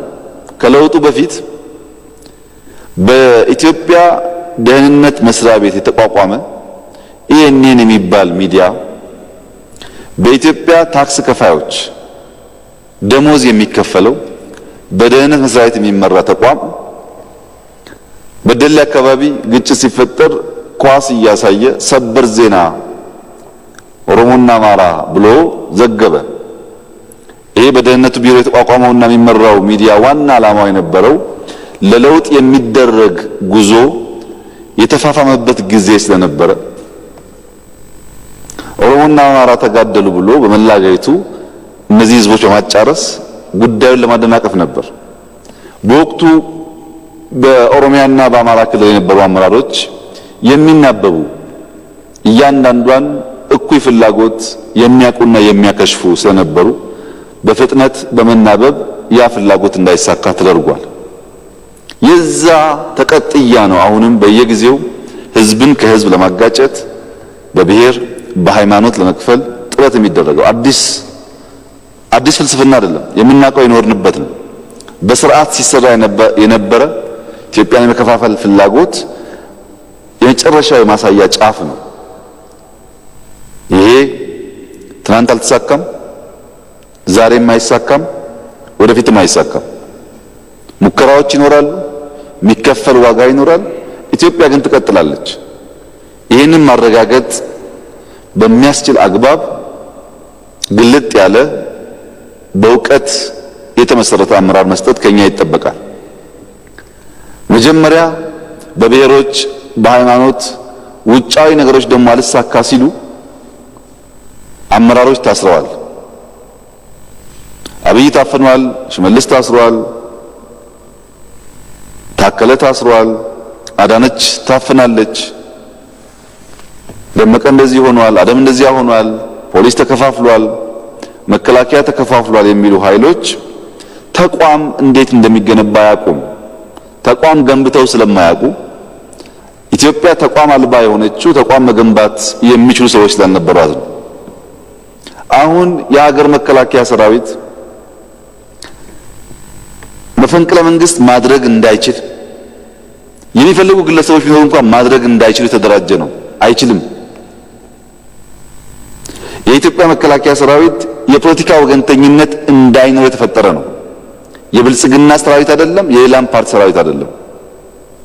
ፕሮፌሽናሊዝምን በህግ በስርዓት አውቆ ግልጽ ስትራቴጂ ታክቲክ ኖሮት ኢትዮጵያን ለማስቀጠልና ለማሻገር ሙያዊ አገልግሎት የሚሰጡ በሙያቸው የሚያምኑ ኃይሎች ስብስብ ነው። ይሄን አያውቁም። በምን መንገድ እየተገነባ እንደሆነ አያውቁም። ተቋም እንዴት እንደሚገነባ ስለማያውቁ ፕሮፌሽናሊዝምን ለመፍጠር ፍላጎቱም ስላልነበራቸው ከዚህ ቀደም እንደነበረው ለፓርቲ ወገንተኛ የሆነ ኃይል አድርገው ያስባሉ። የኢትዮጵያ መከላከያ ሰራዊት የሚጠበቅበት መላ ትኩረቱንና አይኑን በኢትዮጵያ ሉዓላዊነት፣ በኢትዮጵያ ሰላም፣ በኢትዮጵያ ዋነኛ ፕሮጀክቶች ላይ ማድረግ እንጂ ከፖለቲካ ጋር የሚያገናኘው ጉዳይ የለም። ለዚህ ደግሞ ምክር የሚያስፈልገው አስተማሪ የሚያስፈልገው ተቋም አይደለም። በቂ እውቀት አለው፣ ግልጽ ስትራቴጂ አለው። ያን ይከውናል። እንደ አባቶቻችን እያሸነፈ ኢትዮጵያን የሚያስቀጥል አርሚ እየገነባ ነው። ይሄን አያውቁም ሰዎቹ እና በቀላሉ ባሉባልታ የሚከፋፈል ይመስላቸዋል። አንድ ሴንተር ላይ ሆኖ አብሮ ቢሮ እያደረ የኢትዮጵያን ሰላም ያረጋገጠውን የመከላከያ ሰራዊት ተከፋፍሏል ብለው ሊያምኗቸው ለሚችሉ ሰዎች ይናገራሉ። የፖለቲካ አመራሩም እንደዚሁ ብልጽግና ለመጀመሪያ ጊዜ ባለፉት 10 ምናምን ዓመታት በነበረን ቆይታ አሁን ያለን ግልጽ አቋም ታይቶ አይታወቅም። በእያንዳንዱ ጉዳይ ላይ የተለያዩ ሐሳቦች የነበሩን ለመጀመሪያ ጊዜ ነው። በጋራ እያደረ 24 ሰዓት የሚሰራ በሁሉም ጉዳይ አንድ አይነት አቋም ያለው እጅግ በሚያስደንቅ ፍጥነት ህብረትና አንድነት የፈጠረ መንግስትና ፓርቲ ሆነው በተወሰዱ በሁሉም እርምጃዎች ላይ ግልጽ የሆነ አቋም የጋራ የሆነ አቋም እየወሰደ አመራር የሰጠ እንኳን ሊከፋፈል እንኳን ሊለያይ በዚህ ጉዳይ ራሱን ሰውቶ ሀገር ለማስቀጠል ዝግጁ የሆነ አመራር ነው ያለው። ደመቀና ቤት ተከፋፈሉ፣ ብናልፍና ፍቃዱ ተከፋፈሉ የሚል ተረት የህልመኞች ተረት ነው። አሁን እኛ ውስጥ የለም። እኛ አንድ ነን። አንድ ሆነን ኢትዮጵያን ሰላም፣ የኢትዮጵያን ዲሞክራሲ፣ የኢትዮጵያን ልማት ለማምጣት የምንሰራ ኃይሎች ነን። የግል አጀንዳ ያለን ኃይሎች አይደለም። አዲስ አበባ የጦር አውድማ እናደርጋታለን፣ አዲስ አበባ ጀምረን አዲስ አበባ እንጨርሳለን የሚለው ሐሳብ ዝም ብሎ በድንገት የመጣ አይደለም። አዲስ አበባ ውስጥ ብልጽግና ኢትዮጵያ ልታመጣ እንደምትችል የሚያሳዩ በሚያስደንቅ ሁኔታ የተጀመሩ ስራዎች መጠናቀቅ ጀምረው በሚዲያ ማየት ስለጀመሩ ይህ ጉዳይ ፍሬ ሳያፈራ አዲስ አበባ ላይ ጦርነቱን ብናካሄድ ትልሞቻቸውን ሐሳቦቻቸውን ማጨናገፍ እንችላለን የሚል ከንቱ ምኞት፣ ከንቱ ፍላጎት ያለበት ነው። በጣም ጥሩ ነገር ሐሳባቸው ጨንግፏል፣ ሐሳባቸው ከሽፏል፣ ወደፊትም አይሳካላቸው። መስከረም 30 ተብሎ ታስቦ የነበረው ዝግጅት የፈጠነበትና የተጨናገፈበት ዋናው ምክንያት የግድቡ አሞላል ሂደት ያመጣው ጫና ነው። እነዚህ በውጭ ኃይሎች ጉርሻ የሚኖሩ ባንዳዎች አዛዦቻቸው አሁን ካልሆነ መስከረም 30 ለኛ ትርጉም የለውም ስላሏቸው የአዛዦቻቸውን ፍላጎት ለማሟላት ያደረጉት ጥረት ነው። የሚያዟቸውም አሸንፎ አያውቁም፣ የሚላላኩም አሸንፎ አያውቁም። ኢትዮጵያ የጀመረችውን ታሳካለች እንጂ ትልምና ዝግጅታቸው ባለን መረጃ እንደተረጋገጠው መስከረም 30 ብለው ሲፎክሩ በነበሩት ጊዜ ለማካሄድ ነበር። ያንን ግን አጉራሽ እና አንጋሽ ኃይሎች አልተቀበሉትም። ጊዜው ለነሱ ይመች ስላልሆነ ለዚያ ሲሉ ማፍጠን ፈለጉ፣ ግን ከሸፈ፣ ተጨናገፈ። ይህን ትስስር ቀደም ሲል እንዳነሳችሁት በሚዲያዎቻቸው በደንብ አብስረዋል። ኢትዮጵያ እንኳን ህልሟን ልታሳካ የውስጥ ፖለቲካዋን ማረጋጋት አልቻለችም ብለዋል። ማን ያሰበው እንደማያሳካና እንደማይችል በተግባር የምናየው ይሆናል። የአዲስ አበባ እሳቤ ከቀብር ጋር የተያያዘበት ሁኔታ ሁላችሁም እንደምትገነዘቡት ጀነራል ሰዓረ የሀገር መከላከያ ሚኒስትር ጠቅላይ ኤታማዦር ሹም በስራ ገበታ ላይ ያለ አክቲቭ ቺፍ ኦፍ ስታፍ በሚያሳዝን ሁኔታ አምና ሲሰዋ የኢትዮጵያ መንግስት ቀብሩን አዲስ አበባ ለማድረግ ፍላጎት ነበረው። በወቅቱ እንደዚህ አይነት ሁኔታ ማኔጅ ለማድረግ ልምድ ስላልነበረ ከቤተሰብ ጋር ከፍተኛ የሆነ ንግግር አድርገናል። እዚህ መቀበር አለበት ብለን ለማሳመን ጥረት አድርገናል። በእርግጥ ሌሎች ኃይሎች የገቡበት ቢሆንም መጨረሻ ላይ ቤተሰብ አሁን ባለው ሁኔታ እንዲቀበር የምንፈልገው ትውልድ አካባቢው ነው ሲሉ እኛ የህግ ሰዎችን ለማማከር ሞክረን ነበር። የሰው ሀገር እየመራ በትልቅ ኃላፊነት ላይ ያለ 4 ስታር ያለው ጀነራል የመላ ኢትዮጵያ ጠቅላይ ኤታማዦር ሹም ሆኖ ሲያበቃ ይህ ሐሳብ ትክክል አይደለም ብለን ለማማከር ስንሞክር ያገኘነው ምላሽ መንግስት በአስክሬን ላይ መወሰን አይችልም፣ አስክሬን የት ማረፍ እንዳለበት የሚወስን ቤተሰብ ብቻ ነው የሚል ነበር። በዚህ በሕግ የምንመራ በመርህ የምንመራ ስለሆነ ነገሩን ባንቀበለው የጀነራል ሰዓረ ቀብር ወደ ትውልድ ስፍራው እንዲሄድ ተደረገ። አሁን የሃጫሉ ቀብር ሲሰማ ይህ ሰው ታዋቂ ከመሆኑ አርቲስት ከመሆኑ ባሻገር በቅርብ የምናውቀው ወዳጃችን ጓደኛችንም ስለሆነ ቀብሩ አዲስ አበባ እንዲሆን እኛም ፍላጎት ነበረ። ነገር ግን ለቤተሰብ ጥያቄ ሲቀርብ በተለያየ ምክንያት የእናት የአባት የወንድም የቅርብ ቤተሰብ ፍላጎት በትውልድ መንደሩ እንዲሆን ነው። እሱም በሕይወት እያለ ይሄንኑ ያስብ ነበር የሚል ሐሳብ ሲነሳ ከባለፈው ልምዳችን በመነሳት ሳናንገራግር በቤተሰብ ፍላጎት በተባለው ቦታ የክብር የሽኝት ስነ ስርዓት እንዲደረግለት ጥረት ተደርጓል።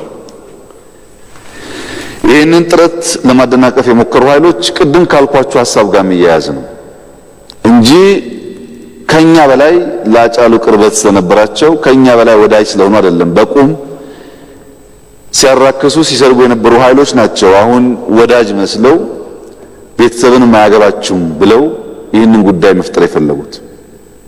ሲጀመር በሃጫሉ ደም የሚሰራ ፖለቲካ ለኦሮሞ አይበጀውም። ሃጫሉ ሮጦ ያልጠገበ በሰላሳዎቹ አጋማሽ ያለ ወጣት እየቀጠፉ የኦሮሞን ሕዝብ ጥቅምና ፍላጎት እናሳካለን የሚሉ ኃይሎችም የዋህነት ነው። ይሄ አይደለም መንገዱ። የማሸነፊያ መንገድ ልምድ ችግር ካለባቸው ጠጋ ብሎ መማር ነው እንጂ በዚህ መንገድ የኦሮሞን ጥቅም ማስከበርና ማረጋገጥ አይቻልም። ካረፈም በኋላ አሳዛኝ የሆነ አደጋ የገጠመው ወጣት በስርዓት እንዳይሸኝ ማድረግ ከባህልም ከሞራልም ከሕግም አንጻር አሳፋሪና ጸያፍ ነውር ነው። አይደረግም። ለፖለቲካ ፍጆታ እንደዚህ አይደረግም። እነዚህ ሰዎች እባካችሁን ተዉ ቢባሉ ቢለመኑ ለመካሪ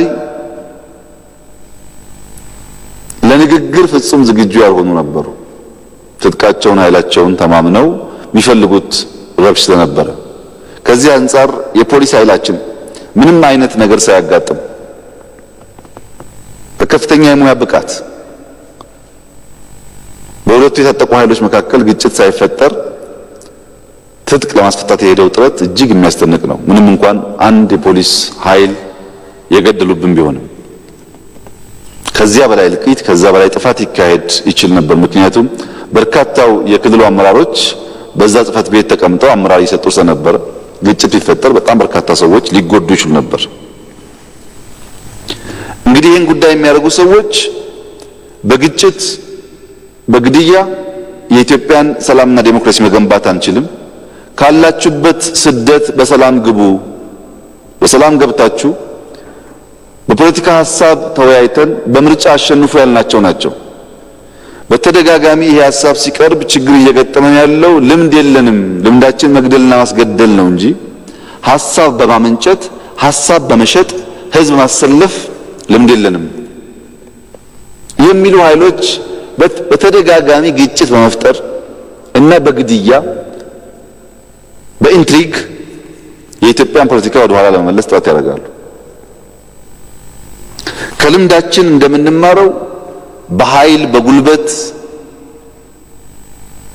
ኢትዮጵያን ለማስተዳደር የተደረጉ ሙከራዎች በሙሉ ዲሞክራሲ ያጨናገፉ፣ የንግግር የሐሳብ መንሸራሸርን ያፈኑ፣ ለውይይት ዝግጁ ያልሆኑ፣ ብቅ የሚል ነገር ካለ በማፈን ዝም ማሰኘት የሚሹ መሆናቸውን እናውቃለን። ለመጀመሪያ ጊዜ በለውጡ ከዓለምንም የጦር መሳሪያ በሐሳብ የበላይነትና በዘላቂ ሀገራዊ ጥቅም የተሳሰሩ ኃይሎች ያመጡት ድል ብቻ ነው ለሐሳቦች በር የከፈተው፣ ለውይይት በር የከፈተው። ለሚዲያዎች በር የከፈተው። ነገር ግን እንጭጭ የሆነው ዲሞክራሲ ይህን መሸከም አልቻለም። ይህን መሸከም ባለመቻሉ ትናንት አሳዳጅና ተሰዳጅ የነበሩ ትናንት አሸባሪ የሚሉና አሸባሪ የነበሩ ኃይሎች ናቸው ዛሬ አንድ ሆነው በሚያሳፍርና በሚያሳዝን ሁኔታ ለህዝብ ጥቅም ሳይሆን ህዝብን ለማመስና ለማተራመስ ኢትዮጵያ ውስጥ እየሰሩ ያሉት። እውነተኛ ወዳጅነት የዓላማ ወዳጅነት ቢሆን ተቀናጅተው ሐሳባቸውን ለህዝብ ሽጠው ወደ ስልጣን ለመምጣት መንገዱ ዝግ አልነበረም። ግን ሐሳብ የለም። ያለው ሐሳብ ከዚህ ሰፈር የሚሰራ ማንኛውንም ስራ ማብጠልጠል ነው። ችግኝ ተሸከሙ፣ ችግኝ ጣሉ፣ ችግኝ ተከሉ፣ ችግኝ ነቀሉ ነው ፖለቲካ እንጂ የኔ ሐሳብ ይሄ ነው፣ ኢትዮጵያን በዚህ መንገድ ነው ማሻገር የማስበው ብሎ ማቅረብ አልቻሉም። እኛ ስንዘጋጅ ሮድማፕ የለም ሲሉ ጮሁ። ሮድማፕ ብቻ ሳይሆን በመጽሐፍ የተደገፈ የኢትዮጵያ አንድነትና ሰላም ብልጽግና የሚረጋገጥበትን ፖለቲካዊ፣ ማህበራዊ፣ ኢኮኖሚያዊ፣ ዲፕሎማሲያዊ ጉዟችን በግልጽ የሚያሳይ ሰነድ አትመን ለህዝብ ስናቀርብ አማራጭ ሐሳብ ማቅረብ ያልቻሉ ኃይሎች እሱንም በወጉ መተቸት አልቻሉም። ይሄን ለበሱ፣ ይሄን ጠጡ፣ ይሄን በሉ፣ ይሄን ተከሉ እያሉ እኛ የምንሰራውን ከመተቸት ያለፈ አማራጭ ሐሳብ ማቅረብ ባለመቻላቸው የኢትዮጵያ ዲሞክራሲ አደጋ ውስጥ እንዲሆን ጥረት አድርገዋል። የከሸፈ ጥረት ቢሆንም እንኳን ይህንን ተገንዝበን የማክሸፍና ሀገራዊ ፍላጎት የማሳካት ጉዳይ በእኛ ቀንበር ላይ የወደቀ ስለሆነ እኛ ምንም ነገሩ ያስከፋና ፈታኝ ቢሆንም አሳዛኝ ቢሆንም ኢትዮጵያን ለማሻገር ኢትዮጵያን ሰላሟንና ብልጽግናዋን ለማስጀመር የገባነውን ቃል በጠነከረ መንገድ የምንፈጽም እንጂ ሸብረክ የማንል መሆኑን ጠላቶቻችን ደጋግመው እንዲገነዘቡ እንፈልጋለን። ከፍትህ አንጻር ፍትህም እውነትም ብሔር የላቸውም። ፍትህ እና እውነት በውስጣችን በተፈጥሮ ማንነታችን ያሉና ውስጣችን የሚሻቸው ጉዳዮች ናቸው። የኔን ወንድም አቶ ከበደ ከገደለ ገዳዩን ነው ማወቅ የምፈልገው እንጂ ገዳዩን ደብቄ በአቶ ከበደ ስም አቶ ተሰማ እንዲያዙ አልፈልግም። የወንድሜን ደም እንዳይባክን እንዳይጠፋ የምፈልገው ትክክለኛ ገዳዩን በማወቅ ነው። ገዳዮች ወገን ሆነው የሚያጅቡበትና የሚቀልዱበትን ነገር ማስቆም ያስፈልጋል። እንደዚህ አይነት ቀልድ ቤተሰብ ድጋሚ ሐዘን ድጋሚ ጉዳት እንዲደርስበት የሚያደርግ በመሆኑ ይሄ ከህግ አንጻር በደንብ ታይቶ እንደተባለው በፈጠነ ጊዜ ምላሽ ማግኘት ይኖርበታል። እነዚህ ኃይሎች ለሀገርም ለፓርቲዎቻቸውም በግለሰብም ማሸነፊያ ሐሳብ ማፍለቅ አይችሉም።